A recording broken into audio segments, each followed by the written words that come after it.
নোয়াখালী জেলার বেগমগঞ্জের গনি হাকিমপুর গ্রামে। ওকে। সো এই ঘটনাটা ঘটেছে ব্রিটিশ আমলে। এটা আমার বাবা, আমার আম্মা, আমার দাদা দাদির কাছ থেকেও শুনেছি এটা।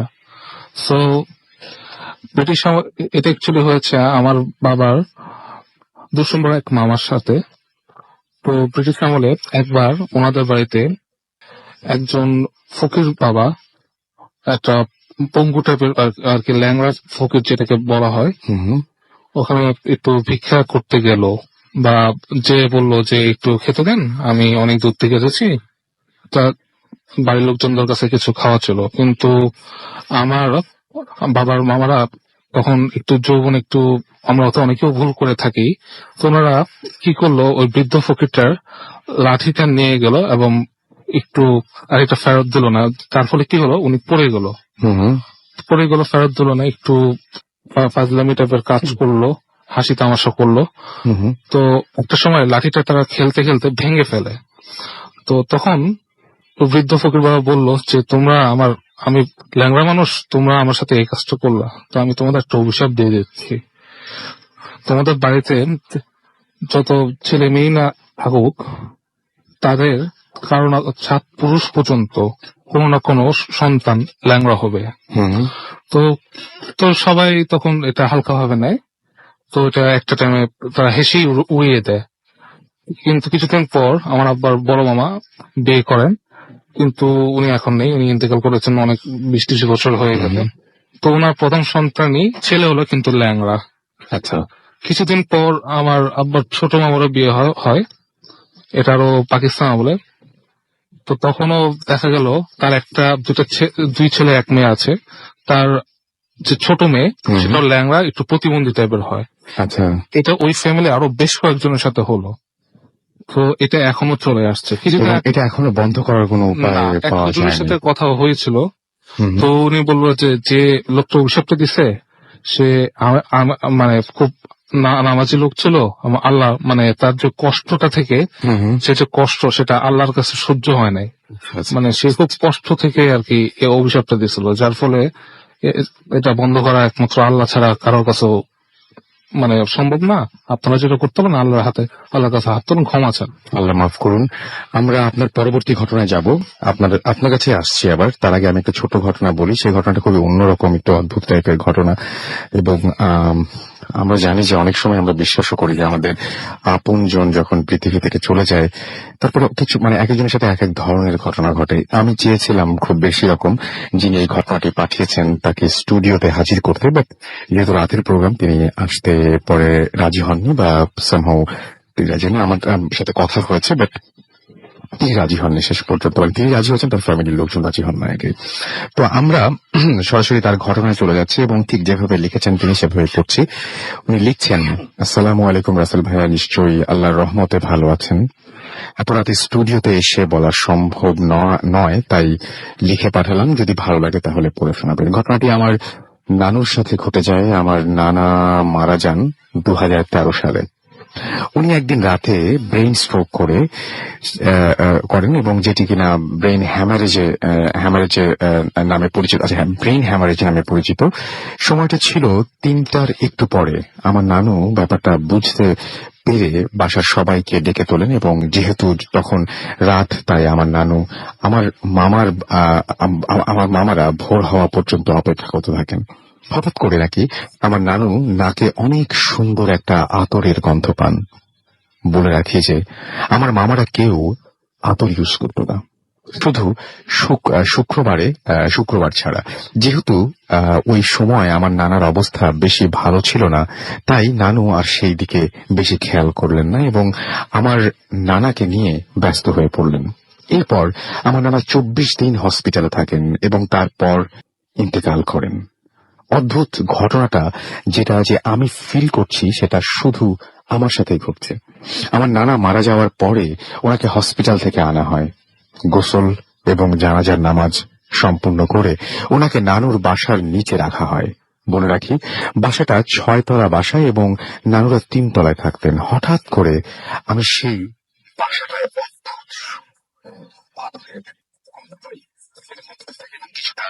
আগরবাতি মিশ্রিত গন্ধ। আমি রুমের চারপাশে ভালো করে তাকাই এবং দেখি কেউ কি আতর লাগালো নাকি নিচ থেকে আগরবাতি নিয়ে ওপরে উঠলো। পুরো বাসাটাতে এসে দেখলাম যে তেমন কিছুই না। 3 তলার একটা বেডরুম, তা আবার অনেক ভেতরে, এবং সেই বেডরুমের ভেতর থেকে বাইরে গন্ধ আসা সম্ভব না। গন্ধটা খুব স্বল্প সময় থাকলো এবং আমি ভাবলাম হয়তো আমার মনের ভুল। এরপর আমরা আমার নানাকে দাফন করি এবং বিক্রমপুরের পৈতৃক কবরস্থানে তাকে দাফন করা হয়। আমার নানুদের বাসায় নামায় দিয়ে আমরা আমাদের বাসায় মানে ধানমন্ডিতে চলে আসি। পরীক্ষা থাকার কারণে 4 দিনের মাথায় আমাকে পড়তে বসতে হয় এবং ডাইনিং টেবিলে বসে আমি আবারও খুব সুন্দর একটা আতরের গন্ধ পাই। ইভেন আমার বাসাটায় কখনো কেউ আতর ব্যবহার করতো না এবং আমাদের বাসায় কোনো আতর নেই। আমার মনে হয় এত সুন্দর গন্ধ, এত পবিত্র সেই গন্ধটা ক্রমে বলে বসি, নানা ভাই, তুমি কি আসছো? তুমি কি আমার কাছে আসছো নানা ভাই? আমি ফিল করি গন্ধটা আমার খুব কাছে। সহজ ভাষায় যদি বলি, কেউ যদি খুব কাছে আসে, শরীরের সাথে মিশে দাঁড়ায়, তাহলে যেমন ভাবে, বা কারো বুকে মাথা রাখলে যেভাবে তার গায়ের গন্ধ নাকে এসে লাগে, ঠিক তেমনি খুব অল্প সময়ের মধ্যে গন্ধটা হালকা বিলীন হয়ে যায়। ওই দিনের পর আজ পর্যন্ত আমি কখনো সেই গন্ধটা ফিল করিনি। নানু বলেন, মানুষ মারা গেলে নাকি তাদের আত্মা ঘোরাঘুরি করে।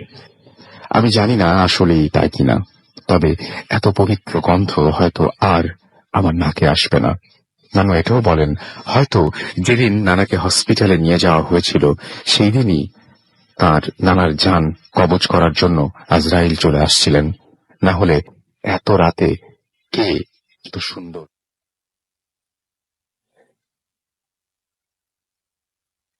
রুবায়াত তাসনিন বাঁধন, ধানমন্ডি থেকে। আপনাকে অনেক ধন্যবাদ আপনার এই ঘটনার জন্য। আমি চাইবো যারা শুনছেন তারাও আমাদেরকে এরকম বেশ কিছু ভালো ভালো ঘটনা উপহার দেবেন। আশা করছি যে আমাদের এই আহ্বানে আপনারা সাড়া দেবেন। আমরা চলে যাচ্ছি আবারও আমাদের প্রথম অতিথির কাছে এবং তার যে সেকেন্ড যে স্টোরিটা আছে সেই স্টোরিটা আমরা শুনবো। এই যে সেকেন্ড স্টোরিটা, এইটা কোথায় ঘটেছিল? এটা হচ্ছে ঠিক আমাদের গ্রামের বাড়িতেই, নোয়াখালীর পুনে হাকিমপুরে। আচ্ছা, এটাও ব্রিটিশ আমলের ঘটনা। আপনার সাথে ঘটেছিল আপনার ব্ল্যাক ম্যাজিকের ব্ল্যাক ম্যাজিকের আগে বলি। এটা হচ্ছে এই কিছুদিন আগেই হুম আমি একবার অফিস করে আসি, টায়ার্ড হয়ে ঘুমিয়ে পড়ি, হুম আর বেশ রাতও হয়ে যায়। তো ঘুমের মধ্যে আমি স্বপ্নে দেখি যে আমি এক ফ্রেন্ডের সাথে ঘুরতেছি, হুম বা সাডেনলি আমি একটা স্লিপ করে পায়ে ব্যথা পেয়েছি। আচ্ছা, ঘুমের মধ্যে দেখছেন? হ্যাঁ, ঘুমের মধ্যে ট্রেনে আমার ডান পাটা স্লিপ করছে সাডেনলি। তো ব্যথা পেয়েছি, কিন্তু ব্যথা ফুলে গেছে। তখনই আমার ঘুমটা ভেঙে যায় এবং তখনই দেখি যে আমার বাম পাটা, আমার ডান পাটা ফুলে গেছে, অনেক ফুলে গেছে। তো আমি ব্যথা খুব চিৎকার করে, কোনো সাংঘাতিক ব্যথা, পা ফুলে গেছে, লাল হয়ে গেছে। এটা আপনি আবার ঘুম থেকে ওঠার পরে? হ্যাঁ, আমি মানে ব্যথাটা পাওয়ার পরে আমি খুব অদ্ভুত মানে উঠে যাই আমি। হুম তো তখন আমার আম্মা আব্বাকে ডাকি, তো ওনারা এসে দেখলো। তো তখন কিছু বলে ওরা যাচ্ছিল না। সো আমাকে বললো যে ভয় পাও না, তুমি তো কোনো কারণে হয়তো অফিসে কাজ করার সময় বা যাওয়া আসা করার সময় ব্যথা পেয়েছো সময়। তো ওকে, এটা একদিন গেল। তো তারপর থেকে আমি রাতে খুব ভয়ঙ্কর অদ্ভুত স্বপ্ন দেখা শুরু করলাম। আচ্ছা, স্বপ্নে আমি দেখলাম যে কুয়াশাচ্ছন্ন একটা সকাল বা দিনে কিছুই দেখা যাচ্ছে না, আমি আমার বাসার আশেপাশে আছি। একটা সাদা কাপড় পরা কালো মহিলা, তার শুধু চোখ দুটো দেখা যাচ্ছিল, তার চামড়াটা কুচকুচে কালো, বিশ্রী, ভয়ঙ্কর। ও এসে বলতে হচ্ছে, তোর এই রোগ হবে এবং তুই বেশি দিন বাঁচবি না, এবং তোর একটা না একটা রোগ বেঁধেই থাকবে, তুই বাঁচবি না। তো আমার ভয়ে ঘুমটা ভেঙে যেত এবং স্বপ্নে এমনও দেখেছি যে মাঝে মধ্যে সে আমাকে পিঠে ধাক্কা দিত বা হাতে হাত ধরে টান দিত, আমি ব্যথা পেতাম এবং আমার ঘুমটা ভেঙে যেত, আমি হাতে বা পিঠে ব্যথাটা ফিল করতাম। এবং এরকম দেখতে দেখতে আমার অবস্থা খুবই খারাপ হয়। আমি ঘুমাতে যেতে ভয় লাগতো এবং আমার সবসময় খারাপ লাগতো, যে মনে হতো যে কেউ একজন আমাকে ফলো করতেছে, দেখতেছে, এবং আর আমার খুব খারাপ লাগতো। তো এরকম যায়। তো একদিন মধ্যরাতে আমার সাডেনলি আমার ঘুমটা ভেঙে যায়। তো আমার বাসার পাশেই একটা আম গাছ, একটা কাঁঠাল গাছ। তো আমি দেখলাম যে একটা আগুনের গোলা মোটামুটি বড় মানে এসে ঘুরঘুর করতেছে। আমার রুমের পাশে বারান্দা, তারপর হচ্ছে আম বাগানটা। আর ঘুমটা ভাঙলো তখনই যখন সে একটা ধাক্কা খেলো, আমার গাছটা ধাক্কা, সে গ্রিলে ধাক্কা করো, খুব জোরে সাউন্ড করলো, তখনই আমার ঘুমটা ভেঙে গেল। হুম হুম। তো এটা দেখে আমি আমি আর আমি একটা চিৎকার দিলাম যে কি এটা দেখলাম। তো আব্বা মা আবার আসলো যে কি দেখছো, আমি বললাম যে এরকম এরকম দেখলাম। ও বলছে তুমি তো ভুলে দেখছো, মানে স্বপ্নে দেখছো, তুই ঘুমিয়ে পড়ো, আল্লাহ ভরসা, কিছু হবে না। ওকে। তো এর কিছুদিন পরেই আহ, আমার আম্মা একদিন আমি ঘুমাচ্ছিলাম, আমার ঘরে এসে মানে খোঁজ খবর নিতে আসেন। তখন অলরেডি 12:30 একটা হবে। হুম হুম। তো তখন উনি আমার দরজাটা খুলেই একটা চিৎকার দিয়ে আসলেন। তখন আমারও ঘুম ভেঙে গেছে, বাসার সবাই ঘুম ভেঙে যায়। তখন জিজ্ঞেস করলাম যে কি হয়েছে আম্মা, তুমি কেন এরকম ফিল করতেছো? তো বললো যে তোর রুম যখন দরজা খুললাম তখন আমি দেখলাম যে একটা অন্ধকারের মধ্যে একটা ছায়ার মতো কিছু তোর খাটের আশেপাশে ঘোরাফেরা করছিল, এবং আমি লাইট জ্বালানোর সাথে সাথেই সে মানে জানলা দিয়ে একটা গোলা হয়ে চলে গেল। তো তারপর থেকে আমার শরীরের অবস্থা আরো খারাপ হতে লাগলো, যে আমার একটা না একটা রোগ লেগেই থাকতেছে। তো তারপর আমি একজন হুজুরের সাথে যোগাযোগ করলাম। তো উনি আমাকে বলে একদিন সময় নাও, আমি তোমাকে বলতেছি কি হয়েছে। তো উনি একদিন সময় নেয়, তারপর বলে যে অ্যাকচুয়ালি তোমার উপর জাদুটনা করা হয়েছে কোনো দুষ্ট জিনের সাহায্যে। আমি জিজ্ঞেস করলাম এটা কি কোনো তাবিজ ইউজ করা হচ্ছে? না, কোনো দুষ্ট জিনের সহায়তা নিয়ে এটা করা হচ্ছে। এবং আরেকটা কথা বলিনি, যেটা আমার আগেই বলা উচিত ছিল, আমার যে ভাগ্নি ছিল 2 বছর, তার উপরে প্রয়োগ করা হয়েছিল ঠিক সেম জিনে। সেও রাতে এরকম কান্নাকাটি করতো, শুধু বলতো বাইরে চলো বাইরে চলো, অদ্ভুত সব আচরণ করতো, ছুঁড়ে ফালিয়ে দিত। তখন মানে এরকম অস্থিরতা ছিল। তো বললো যে ওর আমলটা আমি যখন করলাম, তো ওর উপর তার ওই জিনটা আর কোনো কাজ করতে পারতেছে না, তো তোমাকে টার্গেট করতেছে। আচ্ছা। তো উনি আমাকে কিছু রিচুয়ালস বলে দিলেন, এগুলো ওরা করবা, প্লাস কিছু সার্টেন টাইমে নামাজের পর কিছু দোয়া পড়বা, প্লাস একটা সৎকা দিবা হুম হুম। 2-3 দিন। তো সৎকা আমি বেশ কয়েকবার সৎকা দিই আল্লাহর নামে। তো দেওয়ার পরে আমি নিজে থেকেই ফিল করি যে আমার ভয় লাগা, অহেতুক ভয় লাগা বা খারাপ লাগা, মাথা ব্যথা করা, বা রাতে ঘুম না হওয়া, বা ওরকম ভয়ঙ্কর স্বপ্ন না দেখা, বা আমার জানার আশেপাশে বা এরকম একটা ফিলিং হওয়া যে কিছু একটা আছে আচ্ছা। দেখতেছি, হ্যাঁ। ওটার আস্তে আস্তে আল্লাহর রহমতে আর হলো না। ওকে। এটাই ছিল আমার স্টোরি। কিন্তু এই স্টোরির সবচেয়ে বড় যে ব্যাপারটা সেটা হচ্ছে যে জিনিসটা আপনি ঘুমের মধ্যে দেখলেন যে আপনি স্লিপ করে গেছেন এবং আপনার পায়ে ব্যথা, হ্যাঁ। সেটা আপনি যখন জেগে উঠেছেন তখনও পর্যন্ত ছিল এবং হ্যাঁ। ভয়াবহ রকম যতক্ষণ পা পর্যন্ত গেছে। ফুলে গেছে। এবং আপনার সঙ্গে কে এসছেন? আপনার দুলাভাই এসছেন, দুলাভাই। রাইট? আপনার দুলাভাই সেটার মানে একজন সাক্ষী, হ্যাঁ, উনিও উইটনেস। তখন ওই দিন বাসায় ছিল। রাইট। সো যাই হোক, ঘটনাটা খুবই অদ্ভুত এবং এরকম ঘটনা সচরাচর আমরা একটু কমই পেয়ে থাকি। যাই হোক, আমি দেখতে পাচ্ছি যে আমাদের অনেকে SMS করছেন এবং আমি সেই SMS গুলো কিছু কিছু পড়তে চাই। যারা SMS করছেন তাদেরকে বলি, মোবাইলের মেসেজ অপশনে গিয়ে টাইপ করুন ফুর্তি, FORTI, ফুর্তি স্পেস দিয়ে লিখুন আপনার নাম, স্পেস দিয়ে আপনার মেসেজ পাঠিয়ে দিন 9840 নাম্বারে।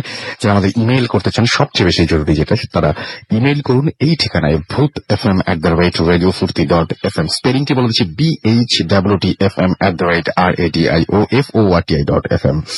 আমাদের অনেকেই বলছেন, রকি ময়মনসিং থেকে যেমন বলেছেন যে সেকেন্ড স্টোরিটা ট্রু, কারণ সেম স্টোরিটা আমার সাথে হয়েছে। খলনায়ক নামে একজন দেখলাম, উনি ফার্স্ট স্টোরিটা বলেছেন যে ঠিক আছে, ফেসবুকে বলেছেন যে ঠিক আছে, সত্যি ঘটনা, উনিও এরকম একটা ঘটনা জানেন। এবং আমি দেখতে পাচ্ছি যে আকাশ আমাদেরকে SMS করেছেন এবং আমাদেরকে SMS করেছেন এবং তিনি বলছেন যে 11টা থেকে রেডিও চালু করার অপেক্ষা করছি। ওকে, আমাদেরকে তানি ওয়াহিদ আমাদের এবং ফরিভ রাইসা আমাদেরকে SMS করেছেন নয়াবাজার থেকে, এবং আমাদেরকে SMS করেছেন তুষার। সেকেন্ড স্টোরিটা তার কাছে বানিয়ে বলা মনে হয়েছে। অলরাইট, এটা সেকেন্ড স্টোরি মানে বলছেন আপনি যেটা নানু ভাইকে নিয়ে যে ঘটনাটা, এটা খুবই আমার কাছে খুব ইমোশনাল অবস্থায় এটা লেখা মনে হয়েছে। আমার কাছে অবশ্যই এরকম কোনো কিছু মনে হয়নি। এটা পুরোপুরি আপনার ব্যাপার, আপনি কি ভাবছেন এটা আপনার ব্যাপার। আমার সাথে কোনো মন্তব্য করতে চাই না, অবশ্যই চাই না, আপনি বলতেই পারেন। ইফাত আমাদের SMS করেছেন ভোলা থেকে, লিখেছেন নাইস স্টোরি। আমাদেরকে সিদ্দিক খান জুরাইন থেকে SMS করেছেন। সামি জয়পুরহাট থেকে আমাদের SMS করেছেন। সোহান আমাদের রাজশাহী থেকে SMS করেছেন এবং তিনি আজকে ভূত FM শুনছেন। খুলনা থেকে আনোয়ার এবং তার ওয়াইফ আফরিন রেগুলার আমাদের SMS করেন, আজকে SMS করেছেন, কংগ্রাচুলেট করেছেন বাংলাদেশ টিমকে। ওকে, আমাদেরকে হিমেল চৌধুরী SMS করেছেন। কবির জিঞ্জিরা থেকে আমাদের SMS করেছেন এবং আমাদেরকে SMS করেছে এবং তিনি শুনছেন পুষ্পর সাথে। রায়ান আমাদের SMS করেছেন এবং তিনি বলেছেন ব্ল্যাক ম্যাজিক কি। ব্ল্যাক ম্যাজিক নিয়ে আমাদের বেশ কয়েকটা এপিসোড কিন্তু হয়েছে। সো এখন বলতে গেলে অন্য ঘটনাগুলো বাদ হয়ে যাবে। সো আমার মনে হয় যে এরপরে ব্ল্যাক ম্যাজিক সাথে রিলেটেড বা ব্ল্যাক ম্যাজিক করেন এরকম কেউ আমাদের স্টুডিওতে যখন আসবেন তখন আপনি অবশ্যই সেটা জানতে পারবেন। কিপ লিসনিং এবং সেরকম কিছু হলে অবশ্যই আপনি জানতে পারবেন। আমরা তখন এই ব্যাপারে আরেকবার তুলবো। আমাদেরকে এছাড়াও সুব্রত SMS করেছেন ঈশ্বরগঞ্জ থেকে এবং আজকের ভূত এফএমের ঘটনাটি তার কাছে খুব ভয়ের লেগেছে। হিমেল চৌধুরী আমাদের গাজীপুর থেকে SMS করেছেন। তন্ময় নাটোর থেকে SMS করেছেন। আমাদেরকে সায়েন্টিস্ট জহুর, যারা প্রশংসা করছেন ম্যাক্সিমাম SMS না পড়াই বেটার, কারণ যাই হোক আমাদের আসলে অনেক কিছুই শুনতে হয় সবসময়। সৈয়দ আখি আমাদের SMS করেছেন নারায়ণগঞ্জ থেকে। এছাড়াও আমাদেরকে SMS করেছেন পলাশ লালবাগ থেকে। শাহেদ প্রান্ত সিজান আমাদের SMS করেছেন দৌলতপুর কুষ্টিয়া থেকে। এছাড়া আমাদেরকে SMS করেছেন কাজল, আমাদেরকে SMS করেছেন দেখতে পাচ্ছি পান্না। এছাড়াও SH আবরার আমাদের SMS করেছেন। ফুয়াদ আমাদের SMS করেছেন, অনেক ভয় ফিল করছেন তিনি, তাই লিখেছেন। ফেসবুকেও দেখতে পাচ্ছি আশিক খিলক্ষেত থেকে আমাদের সাথে রয়েছেন আসিফ আকরাম এবং তিনি USA থেকে আমাদের সঙ্গে লাইভ শুনছেন আমাদের এই শোটা, অবভিয়াসলি ফুর্তি অ্যাপ দিয়ে। এবং ফুর্তি অ্যাপ যাদের এখনো ডাউনলোড করেননি তারা ডাউনলোড করে ফেলতে পারেন। সৈকত আমাদের SMS করেছেন এবং SMS করেছেন আমাদের দেখতে পাচ্ছি। আমাদেরকে ফেসবুকে লিখছেন দেখতে পাচ্ছি MD জুবায়ের সজীব। আমাদেরকে এখানে মোহাম্মদ শাহাদাত লিখেছেন এবং আমাদেরকে তিনি বলেছেন যে রাসেল ভাই আপনি কোনটা, মানে ছবির কথা বলছেন, ছবিতে আমি নেই ভাই। SK সাকিব আমাদের বলেছেন যে রাসেল ভাই তার কাছে ভয় করে না, তিনি ভয় চান। ওকে, আমার মনে হয় যে ভয় আসলে কিভাবে পাবেন আমি ঠিক শিওর না। ভয়ের ঘটনা ব্যাপারটা হচ্ছে কি যে ফিল করতে পারাটাও কিন্তু একটা ব্যাপার। তো শুনে অনেক কিছুই ভয়ের লাগে, আবার অনেকে আবার অনেক বেশি সাহসী হন, অনেকে কোনো কিছু শুনে আবার ফিলও করেন না, এক কিছু এক এক রকম। সো আমি আজকের যে ঘটনাটা আমি বিশেষ করে কয়েকটা ঘটনা যেগুলো হলো, প্রথমটা আমার কাছে খুব আজব লেগেছে যে আমরা আসলে অনেকেই অজান্তে যদি কারো মনে কষ্ট দিয়ে থাকি আর সে যদি এরকম অভিশাপ দেন সেটা সত্যি হয়, তার প্রমাণ যখন উনি ঘটনাটা বললেন তখন অনেকে আবার জানিয়ে দিচ্ছেন যে না এরকম ঘটনার সাক্ষী তিনি নিজেও আছেন।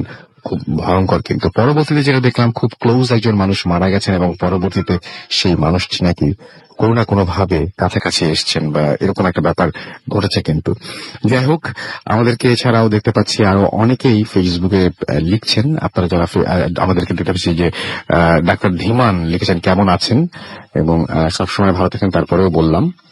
আমাদেরকে এছাড়াও দেখতে পাচ্ছি এস এ ফাহাদ লিখেছেন যে রাসেল ভাই কেমন আছেন, সবসময় ভালো থাকি, সবসময় ভালো। আদনান চিটাগং থেকে আমাদের লিখেছেন খুব ভালো হচ্ছে। সো যারা আমাদের সঙ্গে রয়েছেন তারা থাকুন এবং ফেসবুকে যদি কানেক্টেড থাকতে চান তাহলে যেটা করতে হবে সেটা হচ্ছে আপনাকে চলে যেতে হবে www.facebook.com/bhutafm.russell অথবা www.facebook.com/radio.futi এই অ্যাড্রেসে। এবং আরো একবার প্রতিবারই বলবো এবং আমি ঠিক করছি প্রত্যেকটা লিঙ্কে এটা বলবো আমি এবার আজকে, যে আমাদের ইমেল করতে হলে আমাদের অ্যাড্রেসটা লিখে ফেলুন বা মনে রাখুন, bhutfm@radiofutli.fm, BHWTFM@RADIOFORTI.FM। আপনার নাম, ঠিকানা এবং ফোন নাম্বার সহ আপনার জীবনে ঘটে যাওয়া বা আপনার জানা সেরা ঘটনাটি লিখে পাঠিয়ে দিন আমাদের কাছে। আজকে যে পোস্ট আছে সেই পোস্ট আপনারা অনেকে আছেন, আমি সেইখানে আপনাদের জন্য কিছুক্ষণের মধ্যেই আরো একবার আমাদের অ্যাড্রেসটা লিখে দিচ্ছি, সেখান থেকে দরকার হলে কপি পেস্ট করে নিতে পারেন আপনারা। আমরা চলে যাচ্ছি একটা ছোট্ট বিরতিতে এবং বিরতির পরে আবারও ফিরে আসবো।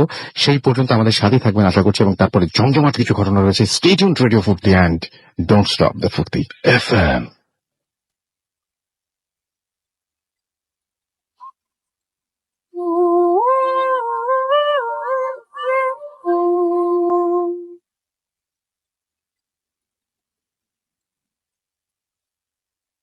ব্যাক ঘড়িতে সময় রাত 12:29 শুনছেন সব সময় রেডিও ফুর্তি 88.0 FM। আমি রাসেল আছি সাথে, আমার সাথে রয়েছে মাসুম এবং আজকে অতিথিরা এবং আপনাদের সবাইকে আরো একবার স্বাগত জানাচ্ছি ভূত এফএম। একটা ঘটনা আমি এই মুহূর্তে পড়তে চাই। আমাদের এইখানে যারা শুনছেন তাদের সবার কাছে ডক্টরদের ঘটনা সবসময় বেশি ভালো লাগে, তাই না? এই ঘটনাটা একজন ডক্টরেরই, বাট আমি জানি যে অনেকেই শুনছেন এখন আমাদেরকে যারা ডক্টর এবং এই মুহূর্তে তো হসপিটালে ব্যস্ত সময় কাটাচ্ছেন পেশেন্টদের সাথে। একটু পরে অনেকে ডিউটি শেষ হয়ে যাবে, অনেকে বাড়িতে যাবেন, হয়তো বাড়ি ফিরবেন। ঢাকা এবং ঢাকার বাইরে বিভিন্ন জায়গায় যে সমস্ত ডক্টররা কর্মরত আছেন, কাজ করছেন, এই মুহূর্তে এখনো কাজের মধ্যে আছেন, সেই সমস্ত ডক্টরদের জন্য একটা স্টোরি, এবং এটা আপনাদের পুরোপুরি আপনাদেরকে ডেডিকেট করছি এবং সেই সাথে আপনাদের আহ্বান জানাচ্ছি আমাদের ভূত ফিল্মে আসার জন্য এবং আমাদের এই ঘটনা পাঠানোর জন্য। This story is only for you. আমাদের যে ঘটনাটা, সেই ঘটনাটা হচ্ছে আমাদেরকে একজন ডক্টরই পাঠিয়েছেন, ইজ ফ্রম কোরিয়া। তো ইংলিশে লিখেছেন, আমি জাস্ট সেন্টেন্স বলবো এবং বাংলা করে করে পড়তে হবে, একটু মানে জাস্ট গল্পটা একটু মন দিয়ে শুনবেন এই জন্য, এবং আমার ভুল ত্রুটি মাফ করবেন। লিখেছেন যে ইন কোরিয়া যখন কোনো পেশেন্টকে হসপিটালে নিয়ে আসা হয়, হোয়াইট রিস্ট ব্যান্ড, একটা মানে রিস্ট ব্যান্ড যেটা হচ্ছে আপনার অনেকে হয়তো হসপিটালে এটা পরিচিত, সেটা তাদের বাম হাতের সাথে আটকে দেওয়া হয়। তো যখন কোনো পেশেন্ট হসপিটালে অ্যাডমিট করা হয় এবং অ্যাডমিটেড পেশেন্ট দেখলেই বোঝা যায় যে তার হাতে বাম হাতে একটা সাদা রিস্ট ব্যান্ড থাকবে, এবং রিস্ট ব্যান্ডের মধ্যে যেটা থাকে সেটা পেশেন্টের নাম থাকে এবং তার কিছু ইনফরমেশন থাকে। এবং যখন পেশেন্ট মারা যায় তখন সেই রিস্ট ব্যান্ডটা কিন্তু বদলে যায়, সাদা জায়গার সেই রিস্ট ব্যান্ডের জায়গায় অন্য একটা রিস্ট ব্যান্ড তাকে পরিয়ে দেওয়া হয়, সেটা হচ্ছে রেড কালারের একটা wrist band is placed on the right arm, এবং তখন ডান হাতে চলে যায় সেটা, এবং তাকে মর্গে নিয়ে যাওয়া হয়। একদিন তিনি যে দিনের ঘটনা বলছেন সেদিন একজন এরকম খুব ইয়াং একজন ডক্টর, তিনি যিনি পাঠিয়েছেন তার মানে তিনি ডক্টর কি নাম ঠিক শিওর না, পরে একটু নাম বুঝতে পারবো। তিনি নাইট শিফট করছিলেন এবং তখন মোটামুটি 2টা বেজে গেছে, এবং তিনি তার লাস্ট অপারেশনটা তিনি মানে পারফর্ম করার পরে তারপরে তিনি শেষ করার করে তিনি বেরিয়ে আসছেন, এবং তিনি 5th ফ্লোরে ছিলেন, এবং তিনি একটা এলিভেটরের জন্য তিনি সামনে দাঁড়ান এবং এলিভেটরের বাটন প্রেস করেন। এবং তিনি ডাক্তার অনেক টায়ার্ড ছিলেন, সারাদিন তার অনেক পরিশ্রম গিয়েছে এবং সামনে আবার নেক্সট যে শিফটটা সেই শিফটটাও আছে। সো রাত অলরেডি 2টা বেজে গেছে, তিনি চাচ্ছিলেন যে খুব তাড়াতাড়ি ফিরে যেতে, এবং তখন পুরো হসপিটালটায় রাত 2টার সময় খুবই কোয়াইট ছিল, এবং যে সমস্ত পেশেন্টরা থাকে তাদের ম্যাক্সিমাম পেশেন্টরা ঘুমিয়ে পড়েছিল, এবং নার্সেস যারা ছিলেন তারা অলরেডি অনেকেই বাসায় চলে গেছেন, যারা শিফট করছেন তারা নাইট শিফটে আছেন তারা ছিলেন। এবং তিনি এলিভেটরের মধ্যে ঢুকলেন, অ্যান্ড তিনি দেখলেন যে সেই এলিভেটরের মধ্যে আরো একজন রয়েছে, এবং তিনি ন্যাচারালি যেটা হয় সেই একজন মহিলা ছিলেন এলিভেটরের মধ্যে, এবং তিনি সেই এলিভেটরের মধ্যে সেই মহিলাটির সাথে কথা বলতে শুরু করলেন, কথাবার্তা বলছেন, লিফট নিচের দিকে নামছে, অ্যান্ড যখন এলিভেটরটা বেসমেন্টে গিয়ে থামলো অ্যান্ড দ্য ডোর ওপেন, তিনি দেখলেন যে একজন বৃদ্ধ একজন লোক, সেই লোকটা সাদা রঙের একটা ড্রেস পরে লিফটের অন্য পাশে দাঁড়িয়ে আছে, অর্থাৎ বেসমেন্টে লিফটটা যাওয়ার পরে থামার পরে যখন দরজাটা খোলার পরে তিনি একজন বৃদ্ধ লোককে দেখলেন যিনি সাদা পোশাকে সামনে দাঁড়িয়ে আছে, এবং সেই লোকটা ভেতরে আসার চেষ্টা করছিল, এবং সেই মুহূর্তেই তিনি সেই ডক্টর খুব দ্রুত দরজাটা বন্ধ করে দিলেন এবং ক্লোজ বাটন প্রেস করে দরজা বন্ধ করলেন, এবং তাড়াতাড়ি করে আবারও 5 নাম্বার যে বাটনটা ছিল, 5th বাটন যেটা, সেটাতে তিনি প্রেস করলেন এবং তাড়াতাড়ি লিফটটাকে আবার উপরে উঠাতে চেষ্টা করলেন। এবং তখন সেই যে লিফটের মধ্যে যে আরো একজন মহিলা ছিল, সেই মহিলা খুব অবাক হলো এবং তিনি বললেন যে why did you do that, কেন তুমি এরকম করলা? এবং তিনি বললেন যে আমি জীবনে অনেক অনেক অনেক অনেক অপারেশন করেছি এবং আমি অনেক অনেক মানুষ দেখেছি, এবং যখন কোনো মানুষ মারা যায় তার একটা রেড একটা রিস্ট ব্যান্ড তাদের রাইট আর্মে থাকে, এবং এবং তারপর তিনি বেশ কিছুক্ষণ চুপ করে থাকেন। তো সেই মহিলা বলল যে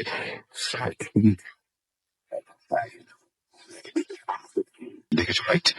এবং সেই মহিলা বললেন যে that old man had a red wristband on his arm. যখন বললো যে যে মহিলা, যে ভদ্রলোককে দেখা হয়েছিল, সেই লোকটা একটা একটা লাল রঙের রিস্টব্যান্ড পরা ছিল।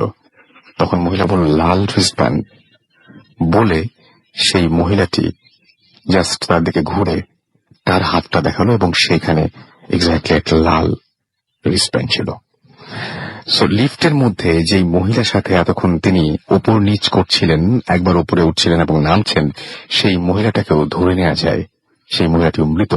লিফট নিয়ে অনেক ঘটনা এরকম ঘটে এবং লিফট নিয়ে অনেক মুভিও আছে। এই জন্য লিফট খুবই আমার কাছে মিস্টেরিয়াস লাগে সবসময়।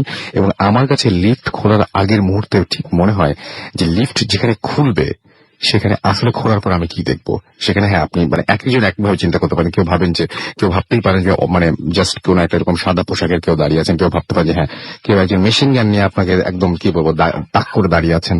এক একজন এক এক কিছু ভাবতে পারে, কিন্তু লিফট আমার কাছে সবসময় মিস্টেরিয়াস লাগে, অনেকের কাছেই লাগে, আমি তো শুনেছি।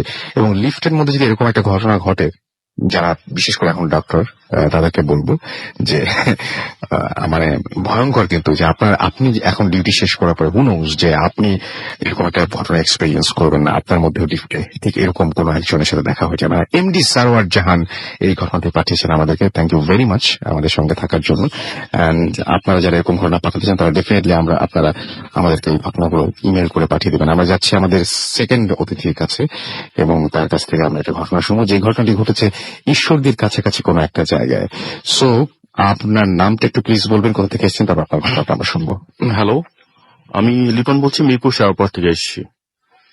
তো এখন আমি যে ঘটনাটা শেয়ার করব সেটা আমি ঈশ্বরের থেকে কালেকশন করেছি।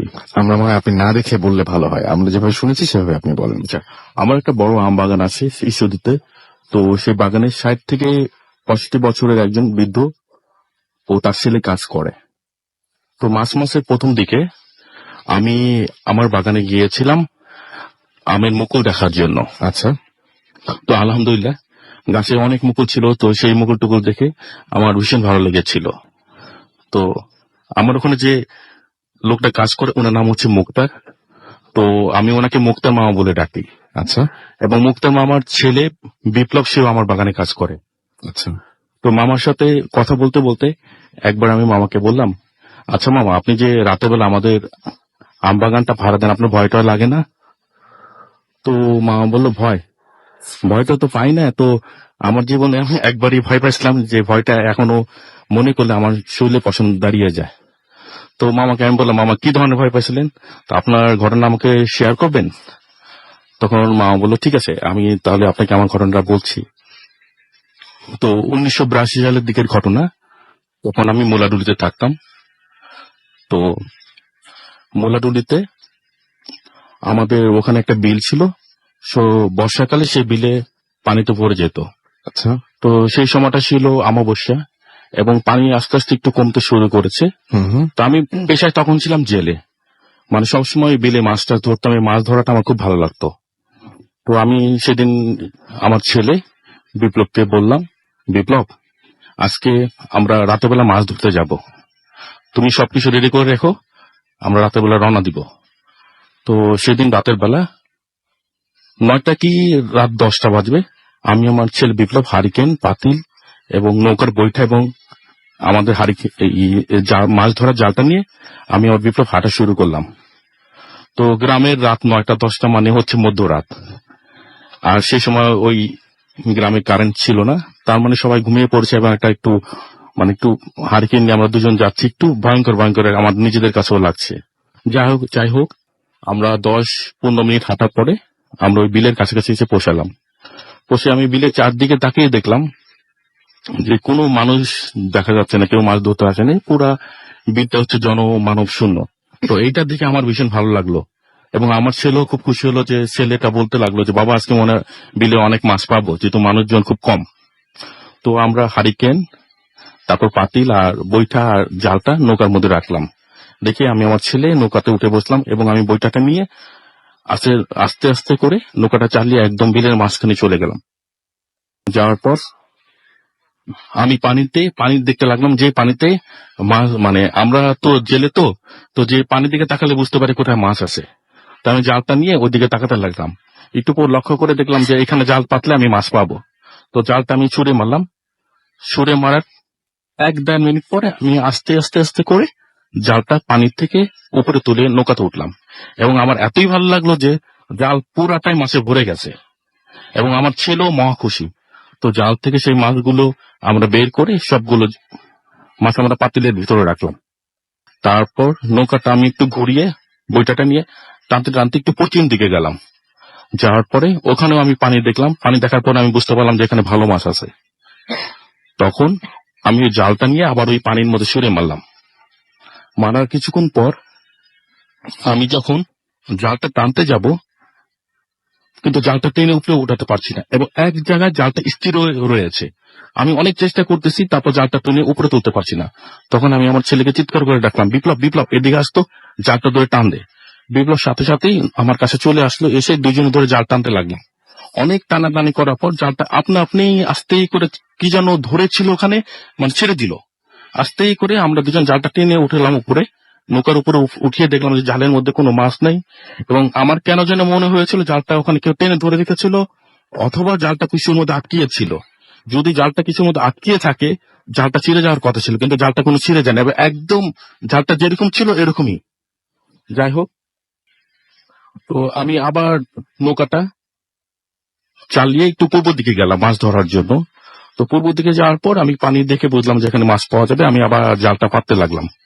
পাতার পর যখন আমি জালটা টানতে যাব, তখন আমার ছেলে চিৎকার করে বলছে, বাবা বাবা পাতিলের মধ্যে কোনো মাছ নেই। তখন আমি তাড়াহুড়া করে জালটা উপরে টেনে হারকিন নিয়ে পাতিলের মধ্যে তাকিয়ে দেখি কি, মানে ভয়ঙ্কর ব্যাপার, দেখি পাতিলের মধ্যে মাছের সব হাড্ডি গুড্ডি পড়ে আছে। আমি দেখে প্রচন্ড ভয় পেয়ে গেলাম, এবং সাথে সাথে আমি আল্লাহর নাম নিতে থাকলাম, এবং আমি আমার ছেলে বিপ্লবকে চিৎকার করে বলতে থাকলাম, বিপ্লব তোর লুঙ্গি খুলে তুই উল্টো করে পড়। এবং আমি আমার সাথে সাথে আমি সেম কাজটা করলাম, সবকিছু উল্টো করে পড়লাম। এবং আমি আগে শুনেছি যে আমাদের দাদা বা নানাদের কাছ থেকে, আমরা বিলের মধ্যে যদি কখনো রাতেবেলা মাছ ধরতে যাওয়া হয়, তো সেই সময় এরকম পিচাসটা বলে মানুষকে ধরতে পারে বা এরকম ধরে, সেই সময় যদি শরীরে যেসব কাপড় চোপড় থাকে সেগুলো উল্টো করে পড়লে ওরা আর মানুষের ক্ষতি করতে পারে না।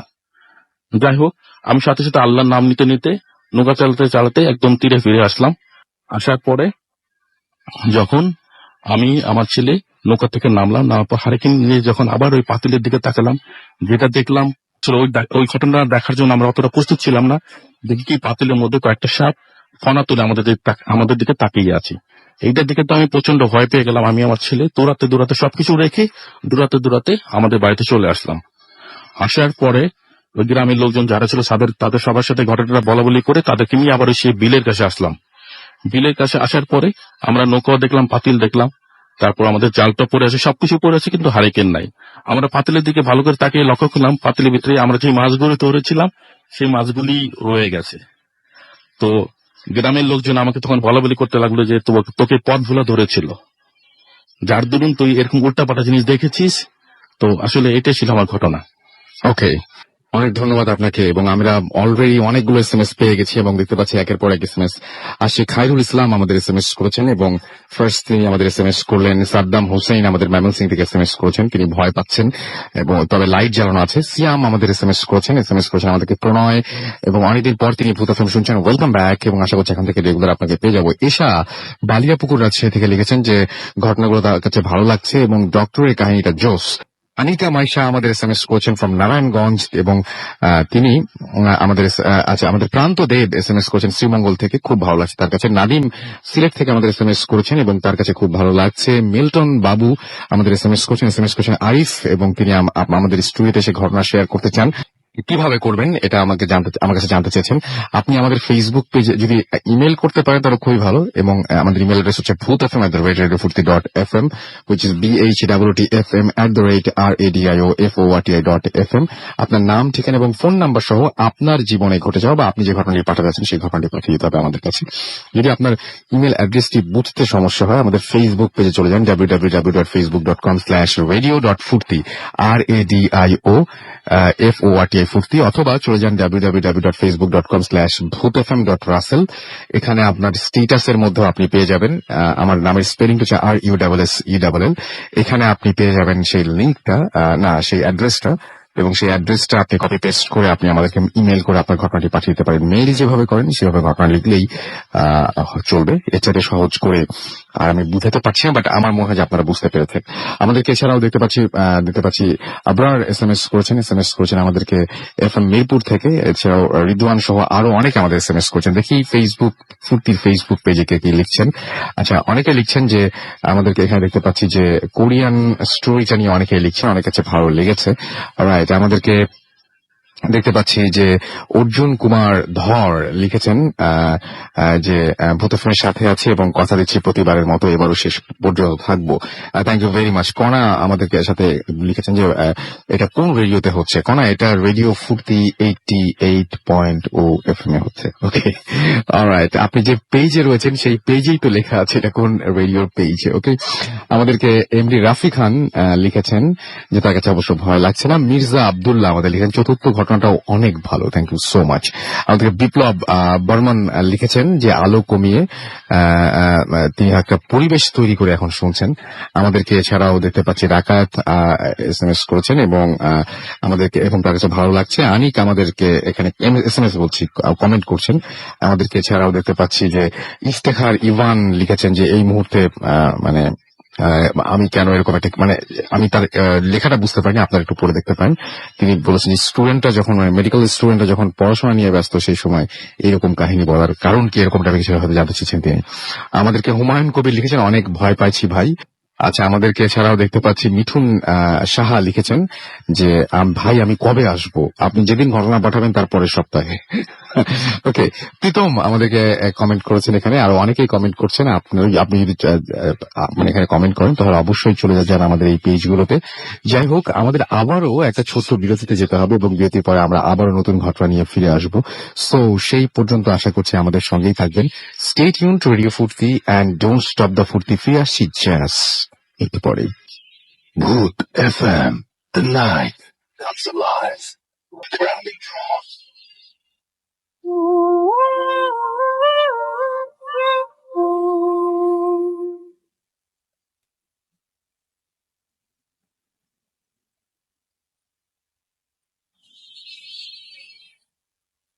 আসসালামু আলাইকুম রাসেল ভাই, আমি ইউসুফ বলছি গাজীরবাগ রূপগঞ্জ নারায়ণগঞ্জ থেকে। তো আমি যে ঘটনাটা বলবো সেটা একটা স্থান কেন্দ্রিক। এটা রূপগঞ্জেরই একটা গ্রাম, একটা ঘটনা। সেই গ্রামটা যদি রূপগঞ্জে অবস্থিত, এখন ঢাকার পাশে, এবং এটা রূপগঞ্জের একদম শেষ সীমানায় গাজীপুরের কালীগঞ্জের কাছাকাছি একটা অঞ্চল। এখন অবশ্যই পূর্বাচল উপশহরের সাথে জায়গাটা। তো আমি যে সময়টার কথা বলবো তখন এখন থেকে 20 থেকে 25 বছর আগের কথা। তখন এখানে জনবসতি ছিল না, একটা নির্জন এলাকা ছিল এই গ্রামটা। মোটামুটি 3টা ভাগে বিভক্ত ছিল গ্রামটা। মধ্য অঞ্চলে মানুষের বসতি ছিল, সর্বদক্ষিণের যে অংশটা সেটা একটা খাল দিয়ে বিভক্ত ছিল। ওই খালের ওই পারে উঁচু এলাকা ছিল, কিছু অংশ ছিল জঙ্গল, বাকিটা সমতল মাঠের মতো একটা অংশ। তো এই হরিপুরা বলে ডাকা হইতো জায়গাটাকে। হরিপুরা জায়গাটা নিয়ে সবারই সেই সময়, আমরা যারা খুব ছোট ছিলাম, আমাদের খুব ভয় ছিল। এবং তরুণরা বা যুবকরাও সেই জায়গাতে দুপুরবেলা যেতে সাহস করতো। সন্ধ্যার পরে যাওয়ার তো প্রশ্নই আসে না, যেহেতু সেটা নির্জন এলাকা এবং অনেক বদনাম ছিল জায়গাতে। তো আমরা যখন ছোট ছিলাম তখন দাদা দাদি আমাদেরকে বলতো, বা আমরা যখন জিজ্ঞেস করতাম রাত 9টার দিকে, আমরা একটা শব্দ পেতাম মাঝে মধ্যে, যেমন কোনো গালের মধ্যে কোনো চাল রেখে বা ধান রেখে যদি উপর থেকে স্যাট দিয়ে যে শব্দটা করা হয়, ধুমধাম ধুমধাম, এরকম শব্দ আমরা পেতাম রাত 9টা 9:30 পরে। তো তখন আমরা জিজ্ঞেস করলে শব্দটা কিসের, দাদা দাদি বলতেন যে ভূতের চিরাকুটে। তো এটা আমরা জানতাম এবং গ্রামের সবাই জানতো। কোনো বাড়িতে এরকম শব্দ হতো না, শব্দটা মূলত ওই খালের ওই পার থেকে আসতো এবং এই হরিপুরা থেকে আসতো। এটা সবাই মোটামুটি জানতো, এটা আমরা ছোটবেলা দেখে আসছি। তো পরে আস্তে আস্তে সময় বাড়তে থাকলো এবং মানুষের বসতি যখন বাড়তে শুরু করলো, আমাদের গ্রামেরই এই মধ্য অঞ্চল থেকে একটা লোক নাম রফিক, উনি যে বাড়ি করলেন সে খালের পার, হরিপুরাতে না, খালের এই পারে বাড়ি করলেন। করার পরে আহ ওনার যে ছেলে নাম হচ্ছে রতন, সে আমার সাথে পড়াশোনা করতো, আমার সমবয়সী, স্কুলে যেত। তো রতনকে আমি চিনতাম। তো এক সময় রতনের সাথে পড়াশোনা করছি, রতন বেশি দূর পড়াশোনা করেনি, আমরা পড়াশোনা গ্রামে শেষ করে ঢাকায় যে কলেজে ভর্তি হয়েছি। তো এর মধ্যে অনেক ঘটনাই ঘটে গেছে, সেই ঘটনা আমি পরে আসতেছি, তার আগে আরেকটা ঘটনা বলে নেই। আমাদের গ্রামে একটা মিস্ত্রি থাকতো। সে আমাদের গ্রামের যেসব ঘর বানানো হতো সেগুলো, ঘরের চাল এবং বেড়া টেরার যে কাজটা করা হয় কিংবা ফার্নিচারের কাজ, এই কাজগুলো সে করতো। তার সাথে আরো দু একজন লোক ছিল। তো এই ছেলেটার নাম আমি বললাম না। সে দুপুরে যেহেতু সারাদিন কাজ করতো, কাজ করার পর সন্ধ্যার পরে তেমন কিছু করার থাকতো না, তো এরা একসাথে তাস খেলতো। তাস খেলা যেহেতু গ্রামে নিষিদ্ধ ছিল, ওরা একটু নির্জন জায়গায় তাস খেলতো। খেলে রাত 8টা 9টা বাজলে পরে সে ওই খালের পাড়ের যে রাস্তাটা, ওই রাস্তাটা দিয়ে সে বাজারে থাকতো একটা ঘরে ভাড়া, সে ঘরের দিকে যাইতেছিল একদিন। তো যাওয়ার পথে সে হঠাৎ দেখলো যে তার চলার পথে সামনে রাস্তার মধ্যেই একটা ছাগলের বাচ্চা খুব কান্নাকাটি করতেছে, মানে ডাকাডাকি করতেছে। তো তার খুব মায়া হইলো যে ছোট একটা বাচ্চা সুন্দর, এটা কে ফেলে রেখে চলে গেল, কিংবা হয়তো ছাগলটাই বাচ্চাটাই হয়তো মায়াকে ফেলে রেখে এখানে চলে আসছে। কোনো কারণে বাড়ি যেতে পারে নাই, এখানে থাকলে রাতে শিয়ালে খেয়ে ফেলবে। সুতরাং তার মায়ের কারণে সে কি করলো, তার কোলে উঠে নিয়ে গেল। সে কোলে উঠে নিয়ে সে একটা হাত গলার নিচে দিয়ে ধরলো, আরেকটা হাত বাম হাতটা সে দুই ঠ্যাঙের মাছ সামনের দিকে নিয়ে সেটা কোলে নিয়ে নিল বাচ্চাটাকে। ছাগলের বাচ্চা কোলে নিয়ে যখন সামনের দিকে যাচ্ছে, তো যাওয়ার পরে সে লক্ষ্য করলো যে ছাগলটা ঠিকই আছে, কিন্তু ছাগলের মুখটা কেমন যেন কুকুরের মুখের মতো দেখা যাচ্ছে। তখন সে ভালোভাবে খেয়াল করে দেখেছে, হ্যাঁ তাই তো, ছাগলের মুখটা তো আর ছাগল নাই, এটা কুকুর। হঠাৎ করে কুকুরটা যখন তার দিকে তাকায়, বাচ্চারা যেরকম করে হাসি দেয় সেরকম একটা হাসি দেয়। আর তখন তার পিলে চমকে যাওয়ার মতো অবস্থা। সে তাৎক্ষণিকভাবে হাত থেকে ছুঁড়ে ফেলে দিল, দূরে ফেলে দিল এই ছাগলের বাচ্চাটাকে। ফেলে দেওয়ার সাথে সাথে ছাগলের বাচ্চাটা এখন পূর্ণভাবে কুকুরে পরিণত হয়ে গেল এবং তাকে কামড় দেওয়ার জন্য তার দিকে ছুটে আসতে লাগলো। তখন সেটা প্রাণপণে যতটুকু তার সামর্থ্য ছিল সেই সামর্থ্য দিয়ে সে চিৎকার করে দৌড় দিয়ে একদম দৌড়ে চলে গেল। যাই হোক, সে আর পিছনে দিকে ফিরে তাকায় না, একেবারে দৌড়ে যে সে বাজারের মধ্যে উঠলো। উঠে তারপর পরদিন সকালবেলা সে ওই যে ছিল ছিল ধর্মাবলম্বী ছিল, সে তার ধর্মের বিশ্বাস অনুযায়ী সে বেশ কিছু খাবার দাবার নিয়ে সেই জায়গাতে সে ভোগ দিয়ে পূজা করে তারপর সেদিন সে এলাকা ছেড়ে তার গ্রামের বাড়ি ফরিদপুরে চলে গেল। পরে সে অনেকদিন পরে আবার কাজে ফিরলো, আসার পরে আমাদের গ্রামের লোকজন তাকে ধরলো, কি ব্যাপার তুমি হঠাৎ করে চলে গেছিলে, কি হয়েছে শুনলাম। তো সে প্রথমে কিছু বলতে চায় না, পরে সে খোলাসা করে সবার কাছে জিনিসটা বললো যে এই ঘটনা হয়েছিল, যার কারণে এই আমি চলে যেতে বাধ্য হয়েছিলাম। তো এটি হলো ওই এলাকার ওই জায়গাটার কাহিনী একটা। তো আমি এখন রতনের ঘটনায় ফিরে যাই।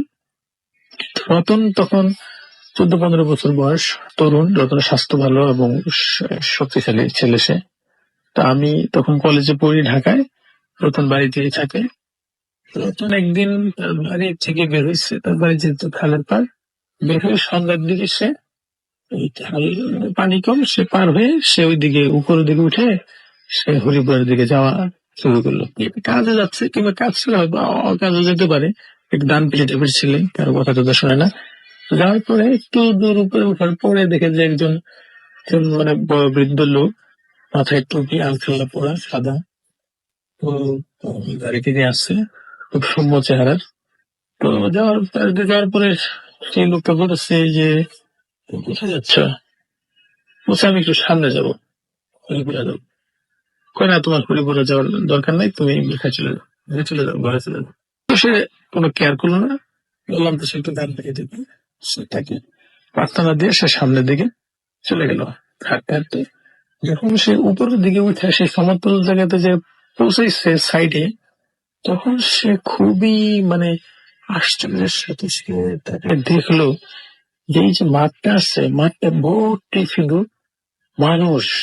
মানুষ মানে কি, মানে 1,000 মানুষ একই রকম গায়ে পোশাক, তাদের সবার গায়ে সাদা আলখাল্লা, মাথায় টুপি কিংবা পাগড়ি টাইপের, এবং সবাই যেমন ঈদে যেমন আমরা জামাতে নামাজ পড়ি, যেমন হাজার হাজার লোক একসাথে নামাজ পড়লে যেরকম সুন্দর দেখা যায়, ওরা একসাথে রুকু দেওয়া, সেজদা দেওয়া থেকে শুরু করে আবার সেখানে ওঠা, এরকম তারা নামাজ পড়তেছে।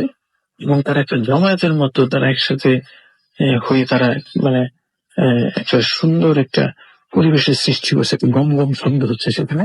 সে থেকে একদম মানে বিমূঢ়ের মতো সে তাকায় থাকলো। হ্যাঁ, সে আর সামনে যাওয়ার সাহস করলো না। সে দেখে, সে খুব সাহসী ছেলে, বয়সও কম, কিন্তু তারপরেও সে আর সামনে না যেয়ে সে কি করলো, সে অন্য একটা পথ দিয়ে সে তার বাড়িতে চলে গেল। তো সে বাড়িতে চলে যায়, সে ঘরে শুয়ে পড়লো। সে হঠাৎ ভাবলো যে আমি যা দেখলাম এটা কি আমি সত্যি দেখছি নাকি আমার চোখের ভুল। তার যেন কেমন লাগলো, সে আবার তার ইচ্ছে করলো যে আমি আরেকবার যে দেখে সে সত্যি কিনা এই ঘটনাটা। তো সে ঠিক আগের মতোই বের হয়ে সে আগের পথ দিয়ে এবারও সেই লোকটার কাছ দিয়ে সে যাওয়া শুরু করলো, সে একই জায়গায়। এবার লোকটা তারা আবার থামাবে, এই তুমি কোথায় যাচ্ছ, এই ছেলে তুমি কোথায় যাও? বলেছে আমি একটু উপরে যাবো, ওই দিকে চলে যাবো। না, তুমি একটু আগে একবার গেছো, আবার তুমি আবার যেতে পারবে না এখন, তুমি যাও বাসায় যে বসে থাকো। এইবার সে ওই লোকটার কথা, যুদ্ধের লোকের কথা শুনলো না। আসলে সে যখন পাশ কেটে সামনে গেল, এবার সে 10-12 কদম সামনে পা ফেলে এসে গেছে। 10-12 পা যাওয়ার পরেই সে হঠাৎ করে দেখলো যে পিছন থেকে কে তাকে ঝাপটে ধরছে, এবং হাত দুটা একেবারেই মানে লোমশ, পুরোটা হাত লোম ভর্তি। যে ধরছে তাকে চাপ দিয়ে পিছন থেকে, সে লোক না, হয়তো একটা জন্তুর মতো সমস্ত গায়ে তার লোম। তারপরে তাকে ধরে তাকে উপরে উঠে দিচ্ছে তাকে আসার, অথচ সে কিন্তু খুব স্বাস্থ্য সমর্থ। তাকে উপরে উঠে আসার দেওয়াটা তো সহজ কথা না। তো তাকে উঠে আসার মারা হয়েছে। আসার মারার পরে ঘোড়ার মধ্যে চেপে বসতেছে। তখন সে সেটা ছুটানোর জন্য এবং সেই বন্ধুটার সাথে সে অনেকটা চাপটাচাপটি করা শুরু করলো। তারপরে সে ছুটে যাওয়ার চেষ্টা করে, কিন্তু সেটা বারে বার তাকে চেপে ধরে, কখনো হাতে ধরে, কখনো পায়ে ধরে টানে, কখনো মাথায় ইয়ে করে, কখনো গলার মধ্যে চেপে ধরে, এবং সমানে মুখ থেকে থুতু দিয়ে তার সমস্ত শরীর একেবারে পিচ্ছিল করে ফেলছে। এবং একটা সময় সে লক্ষ্য করলো যে তার পায়ে ধরে তাকে নিচের দিকে টেনে সে খালের পানিতে, যে যেটুকু পানি আছে সেই পানির মধ্যে তাকে নিয়ে যাচ্ছে। এমন সময় সে যখন আর কিছুতে পায়ে উঠতেছে না, তখন সে সমানে জোরে চিৎকার করার চেষ্টা করতেছে, কিন্তু সে দেখলো যে সে চিৎকার করতে পারতেছে না। এদিকে এই রতনের বাড়িতে থেকে কিছু মানে যারা আছে বাড়িতে, এরা একটা ঘুমানোর শব্দ পাইতেছে, অনেকটা কোরবানিতে গরু বা খাসি জবাই করলে শেষে যে একটা ঘুমানোর শব্দ হয়, এরকম একটা শব্দ তারা দূরে থেকে পাইতেছে। তো তারা লক্ষ্য করলো যে ঘরের আসলে রতনও নাই। তাড়াতাড়ি তারা হারিকেন নিয়ে বের হইলো। তো হারিকেন নিয়ে বের হয়ে তাড়াতাড়ি এদিকে যাওয়ার সময় তারা যা দেখলো যে রতন পড়ে আছে, তার 2 পা পানির মধ্যে, বাকি শরীর পানির উপরে, কিন্তু তার সমস্ত শরীর পাঠানো পদার্থে একেবারে চুবানো অবস্থা, মানে চুপচুপা, মানে চিটচিটে অবস্থা তার। তারপর তারা তাকে ধরাধরি করে বাড়িতে নিয়ে আসলো, পানি দিয়ে গোসল টোসল করে এলো, গরম পানি দিয়ে ধুয়ে টুয়ে তাকে ধরে আনলো। সবচেয়ে আশ্চর্য ব্যাপার হলো সে একটা কথা বলতে পারতেছে না। তাকে যতই জিজ্ঞেস করে কি হয়েছে, কি হয়েছে, কার সাথে ঝগড়া হয়েছে বা কি ব্যাপার, কিছুই বলতে পারে না। পরের দিন তাকে বিভিন্ন ধরনের ওষা এনে, তারপরে ডাক্তার এনে বিভিন্ন চিকিৎসা করার পরেও তার সেই কথা বন্ধ থাকলো প্রায় 7 থেকে 10 দিনের মতো। আমি তখন কলেজে পড়ি, বাড়িতে আসছি, আমি তার কথা শুনে গেলাম তারা দেখতে। তখন সে অল্প অল্প কথা বলতে পারে, যেহেতু একসাথে পড়াশোনা করছি। দেখতে যাই আমি তাকে জিজ্ঞেস করলাম ঘটনাটা কি। সে অল্প যে বর্ণনা দিল সেটা এরকমই যে আমি একটু আগে যেটা বললাম, যে সেই মানে সে বৃদ্ধ লোকটা বা সে সম্মচারের লোকটা হঠাৎ করে তার কথা না শোনার কারণে সেই লোকটাই হয়তো এই জনপর মতো রূপ ধারণ করছে এবং তার সাথে এই আচরণটা করছে, এবং তাকে একটা শিক্ষা তারা দেওয়ার চেষ্টা করছে তাদের কথা না শোনার কারণে। তো এই হরিপুরা নিয়ে আরো বেশ কিছু ঘটনা আছে, মূলত এই রতন কেন্দ্রিক এবং এই মিস্ত্রি কেন্দ্রিক ঘটনাটা আমি বললাম। সেই জায়গাটা নিয়ে আরো বেশ কিছু রোমহর্ষক ঘটনা আছে, ভবিষ্যতে আবার সময় পেলে বলবো। তো এই ছিল আমার ঘটনা। ধন্যবাদ সবাইকে। Bhoot FM. The night comes alive.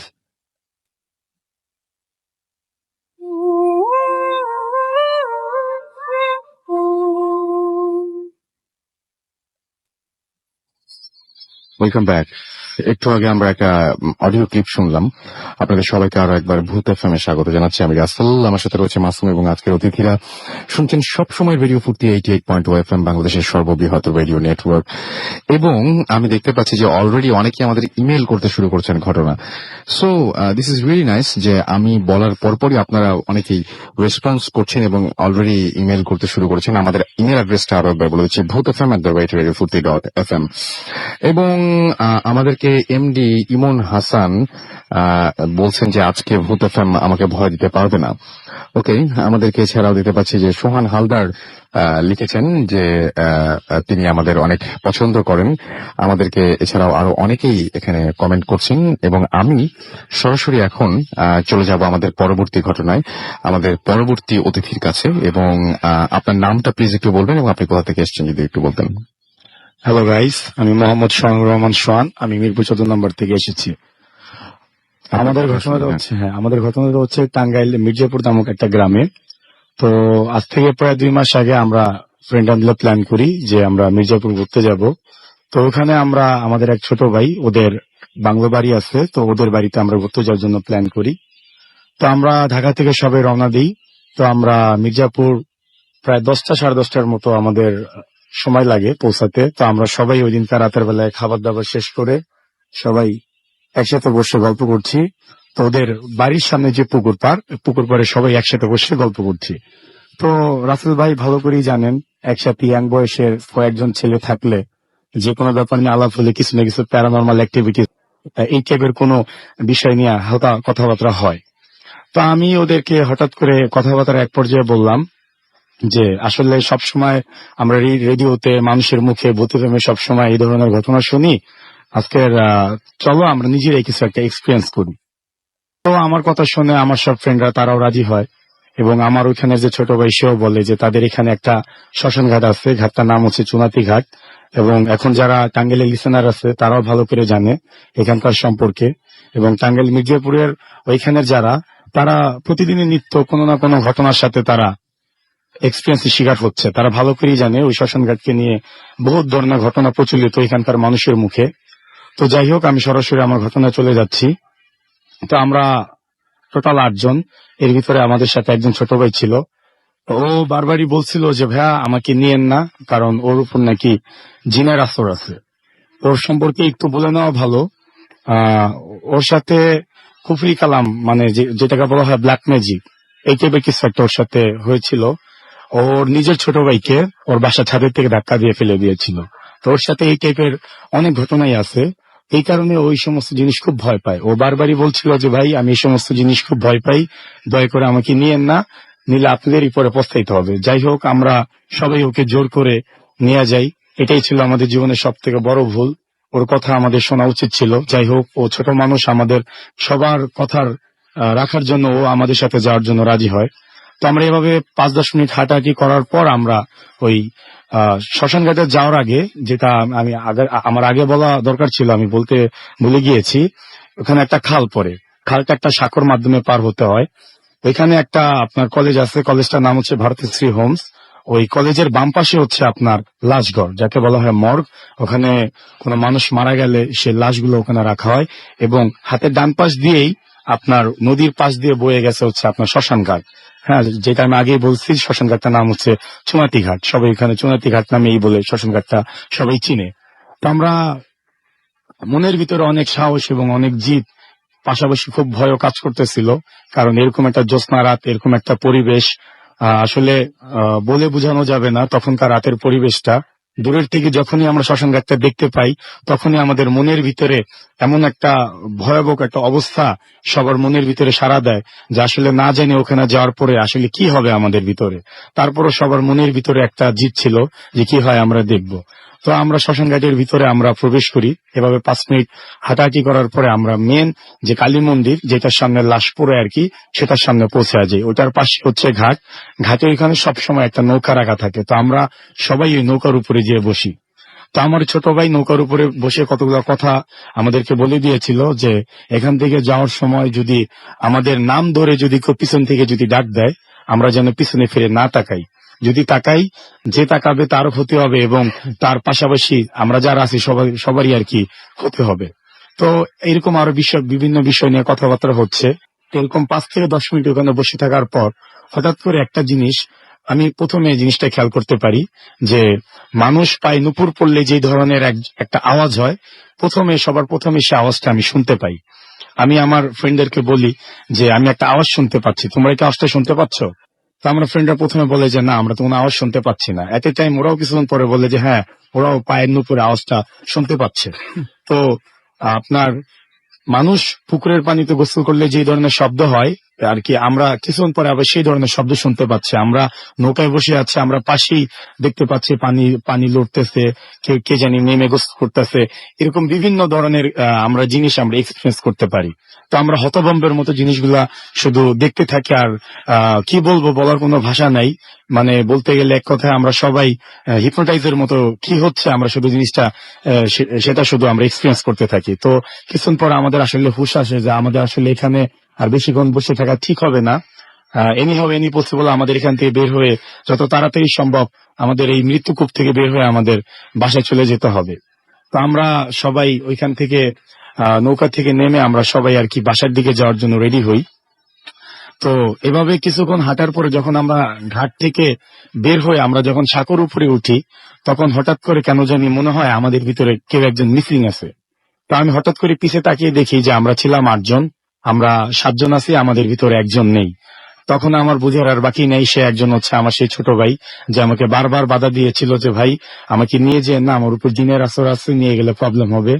তো বিশ্বাস করেন রাসেল ভাই, একটা সেকেন্ড চোখের পানি আমরা কেউ ধরে রাখতে পারি নাই।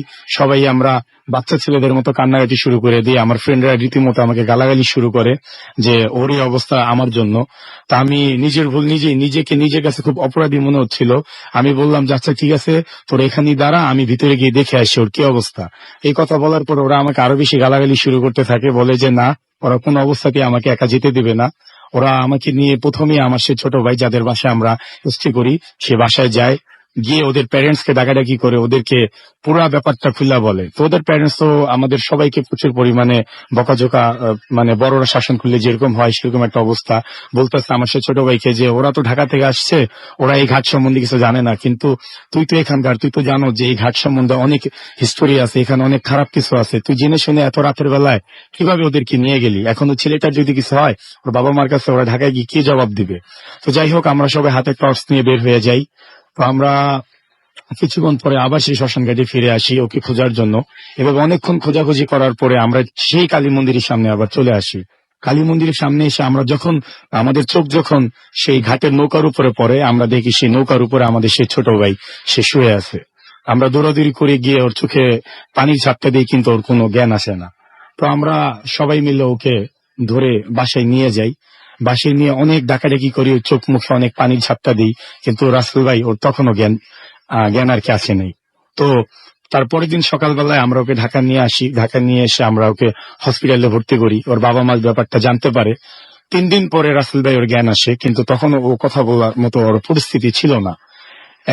দীর্ঘ 1 মাস ওর চিকিৎসা করার পর ও যখন হালকা হালকা কথা বলার মতো ওর যখন পরিস্থিতি হয়, তখন ওর মুখ থেকে আমরা যখন পুরো ঘটনাটা শুনতে পাই, বিশ্বাস করেন আসলে আমরা এটা কোনো অংশে মানে ছবির কোনো কাহিনী থেকে কম না। আমরা ওর মুখ থেকে যখন ঘটনাগুলো শুনি, আমরা রীতিমতো আমরা নিজেরাই মানে মানে এমন একটা অবস্থায় গিয়েছিল যে আসলে এরকম একটা ঘটনার শিকার যে হতে হবে এটা আমরা আসলে জানতাম না। ওর মুখ থেকে আমরা যেরকম শুনতে পাই আমি ঠিক সেভাবেই বলছি খুব সংক্ষেপে। ও বলে যে যখন আমরা ওইখান থেকে আমাদের বাড়ি ফেরার পথে আমরা যখন রওনা দিই, তখন ওর নাম ধরে কে যেন পিছন থেকে ডাক দেয়। আমি একটা কথা আগেই বলেছিলাম রাসেল ভাই, যে আমার ছোট ভাই আগেই বলে দিয়েছিল যে বাসা যাওয়ার পথে কেউ যদি আমাদের নাম ধরে যদি ডাক দেয় দয়া করে কেউ পিছে তাকাবেন না। কিন্তু আমার ওই ছোট ভাই এটাই ভুল করে ফেলে, ওর নাম ধরে যখন ডাক দেয় ও পিছে তাকায় দেখে যে আমি না কেউ কি পিছন দিক থেকে আমি যে ডাকতেছি যে ফয়সাল এদিকায়। তো মানুষ হিপনোটাইজ হয়ে গেলে আর কি ঠিক যেমন হয়, ওই হিপনোটাইজের মতো আমার ডাকে সাড়া দিতে দিতে আমি যেদিকে যাই ও নাকি আমার পিছে নাকি আসতে থাকে। তা আমি নাকি ওকে সেই কালী মন্দিরের ঘাটের পারে নাকি আমি ওকে নিয়ে যাই। নিয়ে যাওয়ার পর হঠাৎ করে ওইখানে ওর হুঁশ আসে। হুঁশ আসার পর ও যখন দেখতে পারে যে ও এখানে কিভাবে আসলো, ও জীবনের সর্বোচ্চ শক্তি দিয়ে ওখান থেকে পালায় যাওয়ার চেষ্টা করে, কিন্তু ওর পা ওইখান থেকে এক বিন্দু মাত্র লড়লো না। ওর জীবনের সর্বোচ্চ শক্তি দিয়ে গলা চেঁচিয়ে আমাদেরকে ডাকার চেষ্টা করে, কিন্তু ওর গলা থেকে এক বিন্দু মাত্র আওয়াজও বের হয় নাই। তো ও রীতিমতো সেন্সলেস হয়ে পড়ে যায় পরিস্থিতি শিকার হয়ে। তো তারপরেই তো আমরা আর কি ওকে ওইখান থেকে ওই অবস্থায় ওকে পাই। তো এই ছিল রাসেল ভাই আমার ঘটনা। আশা করি সবার ভালো লাগবে। ধন্যবাদ। অনেক ধন্যবাদ আপনাকে। আমার কাছে বাড্ডা থেকে রিসান লিখেছেন যে অডিও ক্লিপটা খুব ভালো লাগছে। ওয়াসি আমাদের লিখেছেন যে লাস্ট স্টোরি অডিও ক্লিপের কথা বলছেন, সেটা তার কাছে অনেক বেশি ভালো লেগেছে। তিমাথ আমাদের SMS করেছেন ময়মনসিং থেকে, এবং তার কাছেও ভালো লেগেছে। তাজবির আমাদেরকে SMS করেছেন এবং তার কাছে একটা হরর স্টোরি রয়েছে এবং এটা ইন্ডিয়া থেকে তিনি পেয়েছেন। সো আমার মনে হয় যে আপনি দেরি না করে ইমেইল করে দিতে পারেন আমাদের ঘটনাটি ভূতফম@radiofurti.fm। এইটা হচ্ছে আমাদের email address.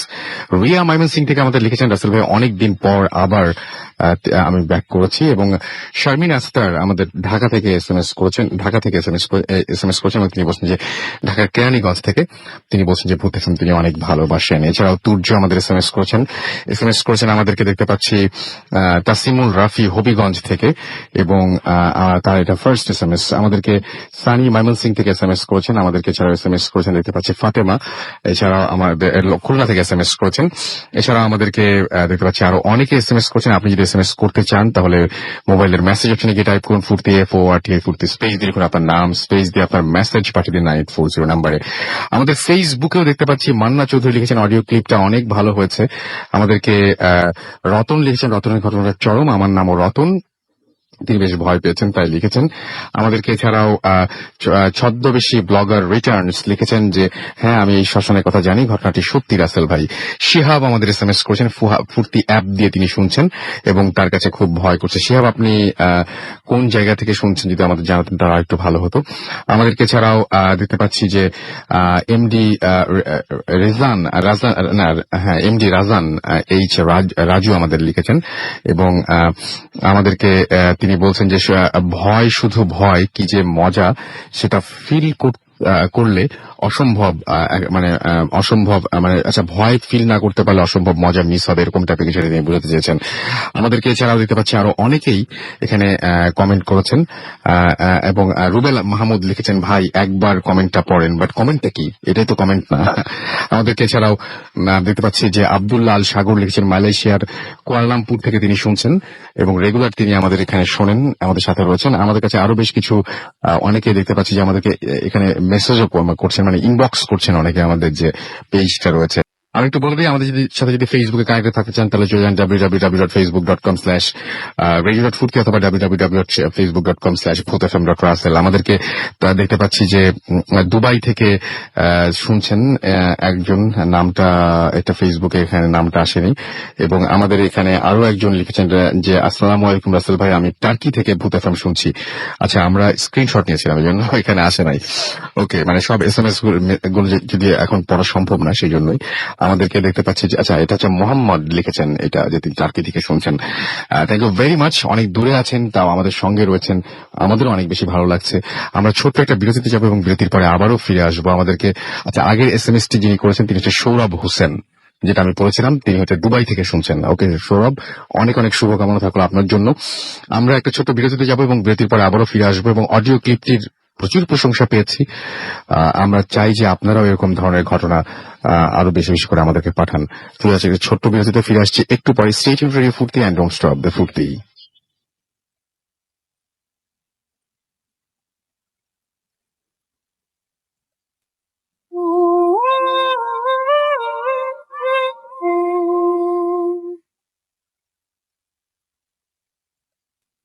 Yes, the night comes alive with গ্রামীণ ফোন। শুনছেন সবসময় রেডিও ফুর্তি এবং আমি রাসেল আছি, সাথে আমার সাথে বসে মাসুম এবং আজকে অতিথিরা। আমি ওয়েলকাম ব্যাক। আশা করছি যে ঘটনাগুলো আপনারা শুনছেন।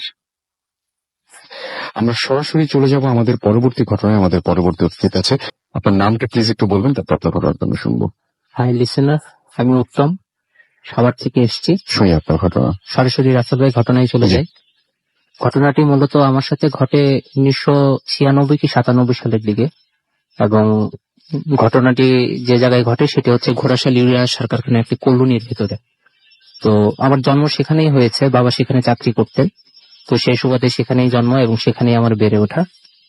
তো সেই কলোনির মধ্যে যে বিল্ডিংটাতে থাকতাম সেই বিল্ডিং এই আর কি ঘটনাটি ঘটে, এবং প্রত্যক্ষভাবে আমি অবলোকন করি এবং আমার পরিবারের সাথে ঘটনাটি ঘটে যায়। তো তার আগে একটু প্রথমে বলে রাখি, আমরা যে বিল্ডিংটিতে থাকতাম সেই বিল্ডিং এ টোটাল 16টি পরিবার থাকতো, 16টি ফ্যামিলি থাকতো। তো আমরা 4 তলায় থাকতাম।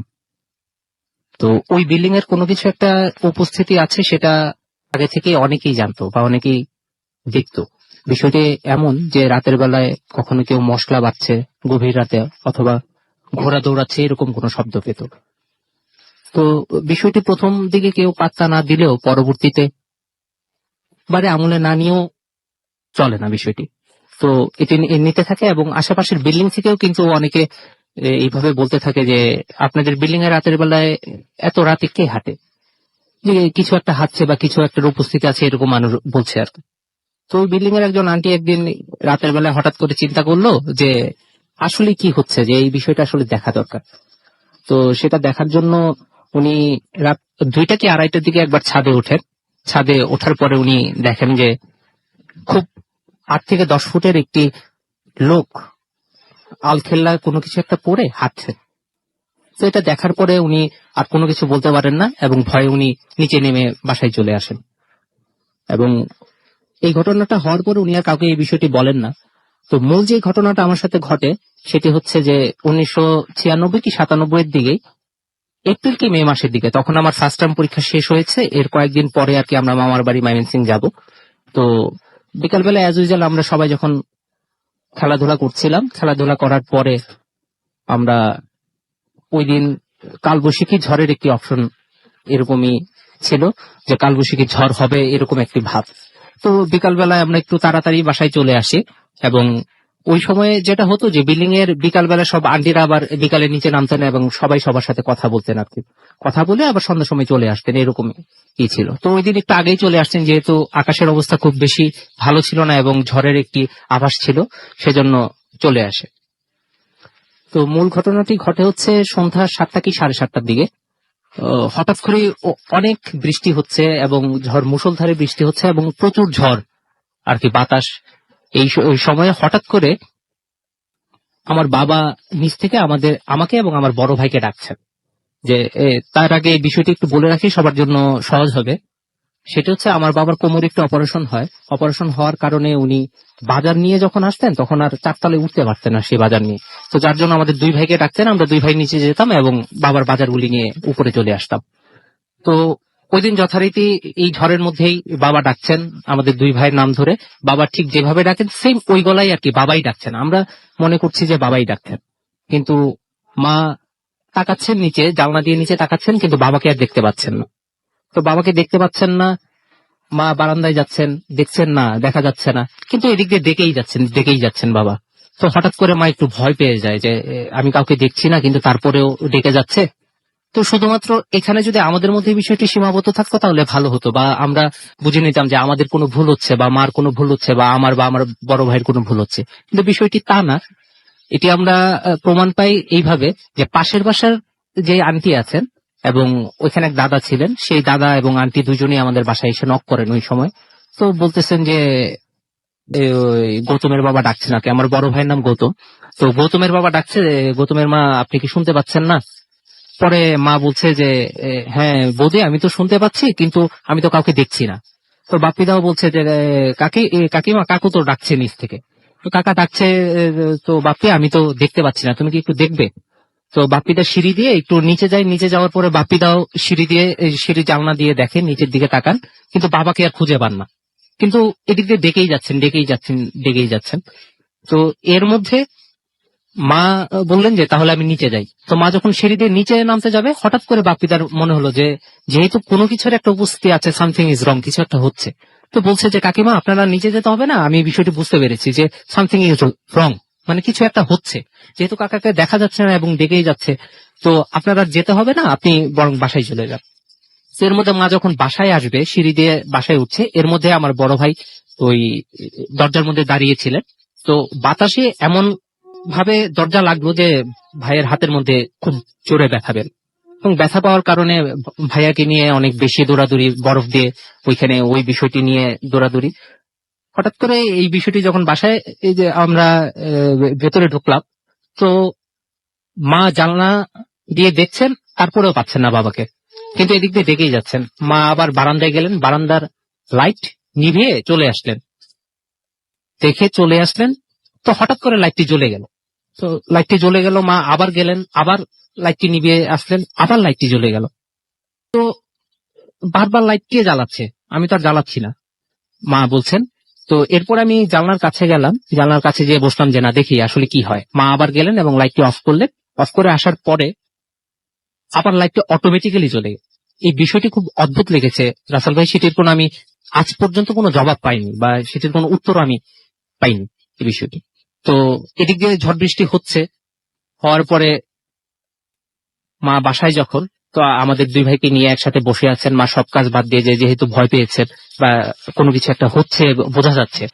কিন্তু এর পরবর্তীতে যখন ঝড় বৃষ্টি কমলো, তো বাবা 9টা কি 9:30টার দিকে বাসায় আসলেন। তো বাসায় এসে নক করার পরে যখন ঘরে ঢুকলেন, মা যথারীতি জিজ্ঞেস করলেন যে এ, তুমি কি সন্ধ্যার থেকে এসেছিলে কিনা, বা দুই ছেলেকে ডেকেছিলে কিনা। বাবা বললেন যে না, আমি তো অফিস থেকে বেরোয়, আমরা সব কলিগরা ছিলাম ক্লাবে, আমি এত ঝড় বৃষ্টির মধ্যে কিভাবে আসবো।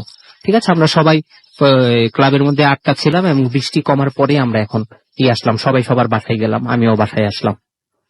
তখন আর বুঝতে বাকি রইল না যে আসলে ঘটনাটি কি ঘটেছে। তো বাবা যেহেতু আমাদেরকে অনেক বেশি ভালোবাসতেন, বাবা ভয় পেয়ে গিয়েছিলেন বিষয়টি শুনে। তো বাবা চিন্তা করলেন যে আজকে ডেকেছে, কালকে না হয় আমাদের কোনো ক্ষতি করতে পারে, সেই জন্য বাবা কি করলেন যে ছাদে গেলেন। যেহেতু আগে থেকে জানতেন, তখন আর এই ছোট তো এত বিষয় নিয়ে ঘাটাঘাটি করতাম না, তো তারা জানতেন আর কি বিষয়গুলি। তো কোনো বিপদ যাতে না হয় সেজন্য বাবা ছাদে গেলেন, বাপিদাকে সাথে নিয়ে, ওই পাশের বাসার সেই দাদাকে নিয়ে। যাওয়ার পরে সাথে হাড়িকে নিয়ে গেলেন। তো নিয়ে যাওয়ার পরে যে বিষয়টি হলো যে বাবা দেখলেন যে কে কে কে কে ছাদে এরকমই করছেন, শব্দ দিচ্ছেন। তো দেখলেন যে ছাদের কোণার মধ্যে কেউ একজন সাদা ঘুমটা দিয়ে কেউ একজন বসে আছে, কিন্তু ভেতরে মানে একটা শেপ আর কি, জাস্ট ঠিক আছে, এরকম একটি শেপ। বাবা যখন আবারও বললেন কে, জাস্ট ঘুমটাটি একটু তাকালো, মাথাটা ঘুরে তাকালো, তাকানোর পরে মানে ভেতরে আর কোনো কিছু দেখা গেল না, জাস্ট ঘুমটাটাই দেখা গেল, সাদা একটা ঘুমটা অন্ধকারের মধ্যে দেখা গেল, এবং তখনই ঘুমটাটি উড়ে চলে গেল। ঠিক আছে, এই ছিল আমার ঘটনা রাসেল ভাই। ওকে, আপনাকে অনেক ধন্যবাদ আপনার ঘটনার জন্য। এবং আমি অলরেডি দেখতে পাচ্ছি আমাদেরকে অনেকে SMS করছেন এবং SMS করে জানাচ্ছেন কেমন লাগছে তাদের কাছে সবকিছু। মস্তাকিন আমাদের SMS করেছেন এবং ভালো লাগছে সেটা জানিয়েছেন। ফুর্তি নাহিদ আমাদের SMS করেছেন এবং তিনি বলছেন যে আমরা অনেক মজা পাচ্ছি। Thank you. আসলে আমাদের 7 দিন ধরে যে কষ্টটা, সেই কষ্টটা তখনই সব সার্থক মনে হয় যখন আপনারা বলেন যে হ্যাঁ ভালো লাগছে। আসলে এই পরিশ্রমটা আমরা করি আপনাদের জন্য, যে আমরা কিন্তু পুরো মুহূর্তটা তাকিয়ে থাকি আপনাদের SMS, আপনাদের ফিডব্যাকের জন্য। কেমন লাগছে, কেমন লাগছে, কেমন লাগছে, কেমন লাগছে।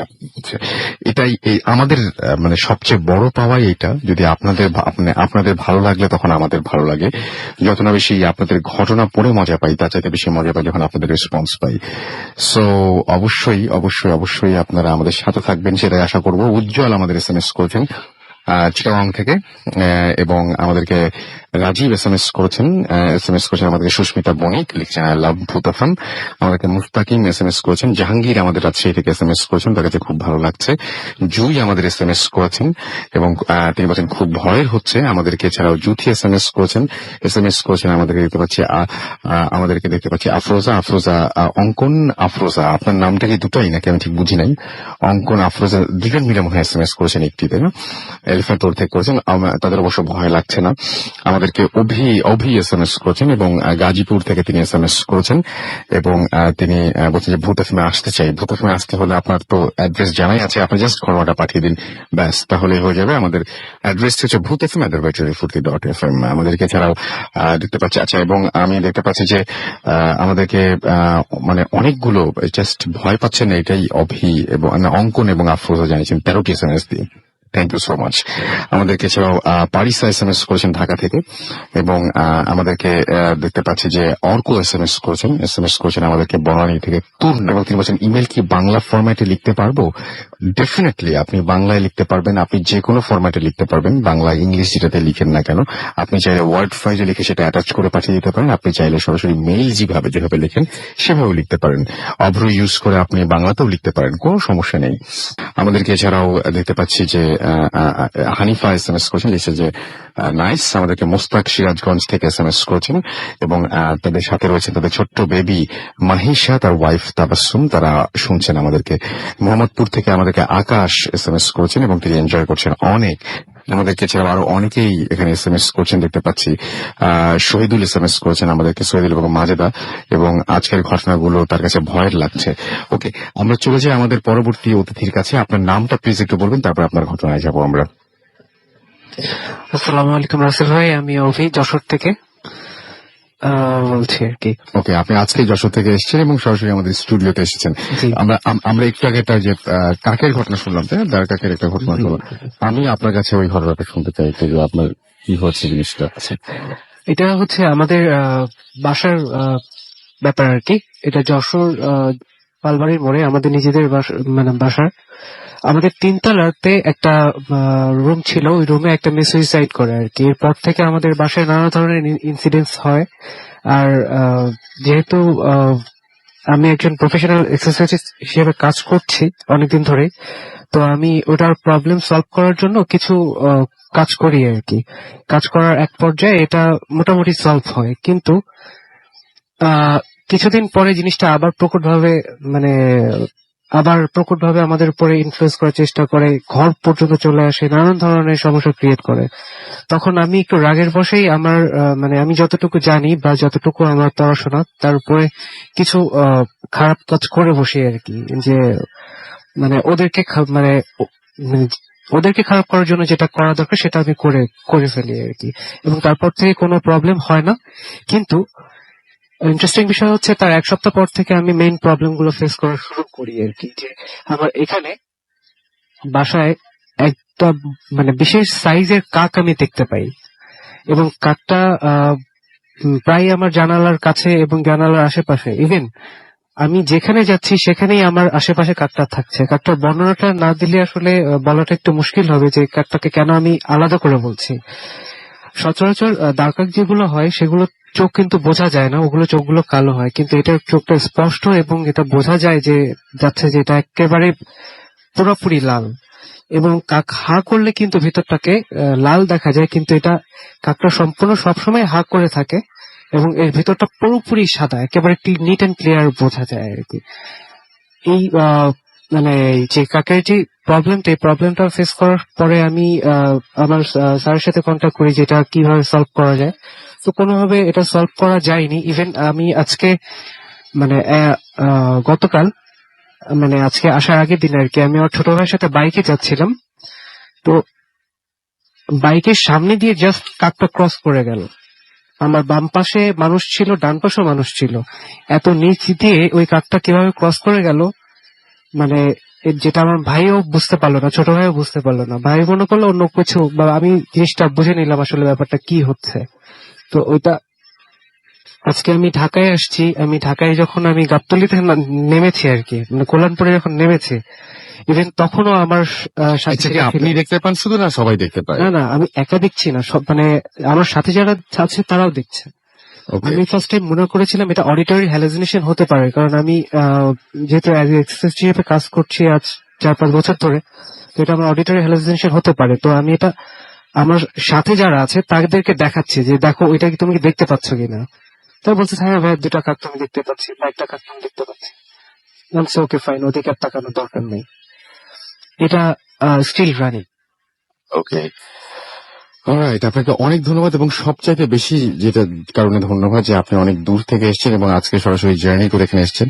একটু আগে আপনি বলছিলেন যে আপনি ঘুমাচ্ছিলেন টায়ার্ড হওয়ার কারণে। So thank you very much, thanks for being here. আমরা চলে যাব আর একটা ছোট বিরতিতে, আমাদের বিরতি নিতেই হবে আসলে। বিরতির পরে আমরা আবারও ফিরে আসছি। সেই পর্যন্ত আশা করছি আপনারা সবাই আমাদের সঙ্গেই থাকবেন। স্টে টিউনড রেডিও ফুর্তি, অ্যান্ড ডোন্ট স্টপ দ্য ফুর্তি। Voot FM Tonight.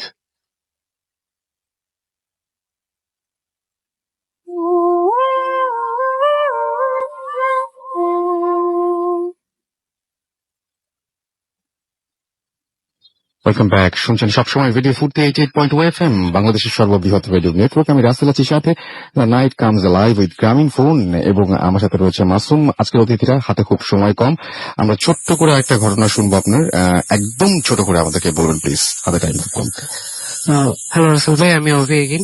এই ঘটনাটা হচ্ছে খুলনার একটা প্রত্যন্ত এলাকার, যার ঘটনা বর্ণনা করছি তিনি যেভাবে বর্ণনা করছেন ওভাবে আমি বলছি আর কি। তিনি, তার ওয়াইফ ছিল, তার ওয়াইফ ক্যান্সারে আক্রান্ত ছিল। তিনি অনেক চেষ্টা করেছিলেন তাকে বাঁচানোর জন্য, কিন্তু শেষমেশ তিনি বাঁচাতে পারেননি, এবং একটা পর্যায়ে ওয়াইফটি মারা যান। এবং তার কিছুদিন পর তিনি আবার বিয়ে করেন আর কি, সেকেন্ড ওয়াইফ বিয়ে করার পরের দ্বিতীয় দিনের ভিতরেই দেখা যায় যে ওই যে সেকেন্ড ওয়াইফটা আছে, সেই সেকেন্ড ওয়াইফটা প্রথম ওয়াইফের মতো বিহেভিয়ার করে। যেরকম প্রথম ওয়াইফ মাংস খেতে ভালোবাসতেন, কিন্তু দ্বিতীয় ওয়াইফ মাংস খেতে পছন্দ করতেন না, তিনি মাংসের গন্ধ সহ্য করতে পারতেন না। কিন্তু এই দ্বিতীয় দিনের পর থেকে দেখা যাচ্ছে যে দ্বিতীয় ওয়াইফ তিনি কন্টিনিউয়াসলি এই মাংসটা খেয়ে যাচ্ছেন, এবং প্রায় 5 থেকে 6 কেজি পার ডে করে খাচ্ছেন। 2 দিন ধরে এই ধরনের প্রবলেম চলছে, এবং একটা পর্যায়ে এসে মানে 5 থেকে 6 কেজি কিন্তু অনেক মাংস।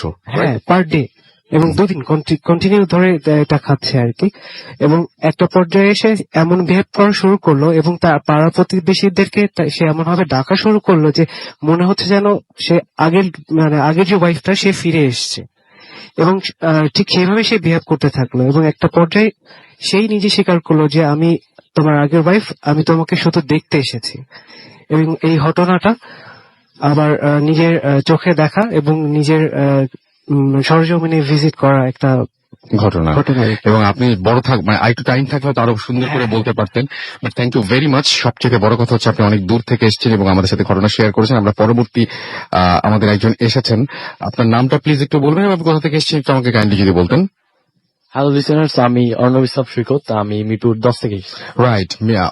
এবং অর্ণব, আপনার কাছে আজকে তেমন কোনো ঘটনা নেই যে ঘটনাগুলো মানে সিলেক্টেড হবার মতন, but thank you very much যে আপনি সঙ্গে করে আরেকজনকে নিয়ে এসছেন। মানে এটাতে বোঝা যায় যে আপনার কি পরিমাণ লাভ এবং কেয়ার ভূত এফএমের জন্য, এবং আপনি একজনকে সঙ্গে করে নিয়েছেন। থ্যাংক ইউ ভেরি মাচ এতক্ষণ পর্যন্ত আমাদের সঙ্গে থাকার জন্য। আমরা কিছু SMS ঝটপট পড়ে ফেলতে চাই। আমাদেরকে রোমান্টিক ভূত SMS করেছেন, এবং নারায়ণগঞ্জ থেকে আমাদেরকে শিমুল SMS করেছেন কুমিল্লা ক্যান্টনমেন্ট থেকে। পারিসা আমাদের SMS করেছেন ঢাকা থেকে, এবং আজকের ভূত এফএমের ফুল এপিসোড তার কাছে অসম লেগেছে। তৌহিদ আমাদের গাজীপুর থেকে SMS করেছেন, খুব তার কাছে অবশ্য বেশি ভয় লেগেছে। শিমুল কুমিল্লা ক্যান্টনমেন্ট থেকে আমাদের SMS করেছেন, ঘটনা শুনে তার কাছে ভালো লাগছে। ছাদে আছেন, তবে তেমন তিনি ভয় পাচ্ছেন না, বাট ঘটনা শুনে তার কাছে ভালো লাগছে। নজরুল ইসলাম আমাদের লিখেছেন বিয়ানী বাজার থেকে। এছাড়াও আমাদেরকে দেখতে পাচ্ছি আরো অনেকেই। সঞ্জয় আমাদের এখানে লিখেছেন আমাদেরকে। এছাড়াও দেখতে পাচ্ছি তৌহিদ। এছাড়াও আমাদেরকে দেখতে পাচ্ছি MD আবু রায়হান SMS করেছেন। আমাদেরকে রাজীব নরসিংদী থেকে। আকাশ আমাদের SMS করেছেন, এবং তিনি বলছেন যে তিনি বলছেন যে আপনি মেডিকেলের কোন স্টুডেন্টদের জন্য আপনি দোয়া চেয়েছেন, এরকম কোনো কিছু। ওকে, আমাদেরকে এছাড়াও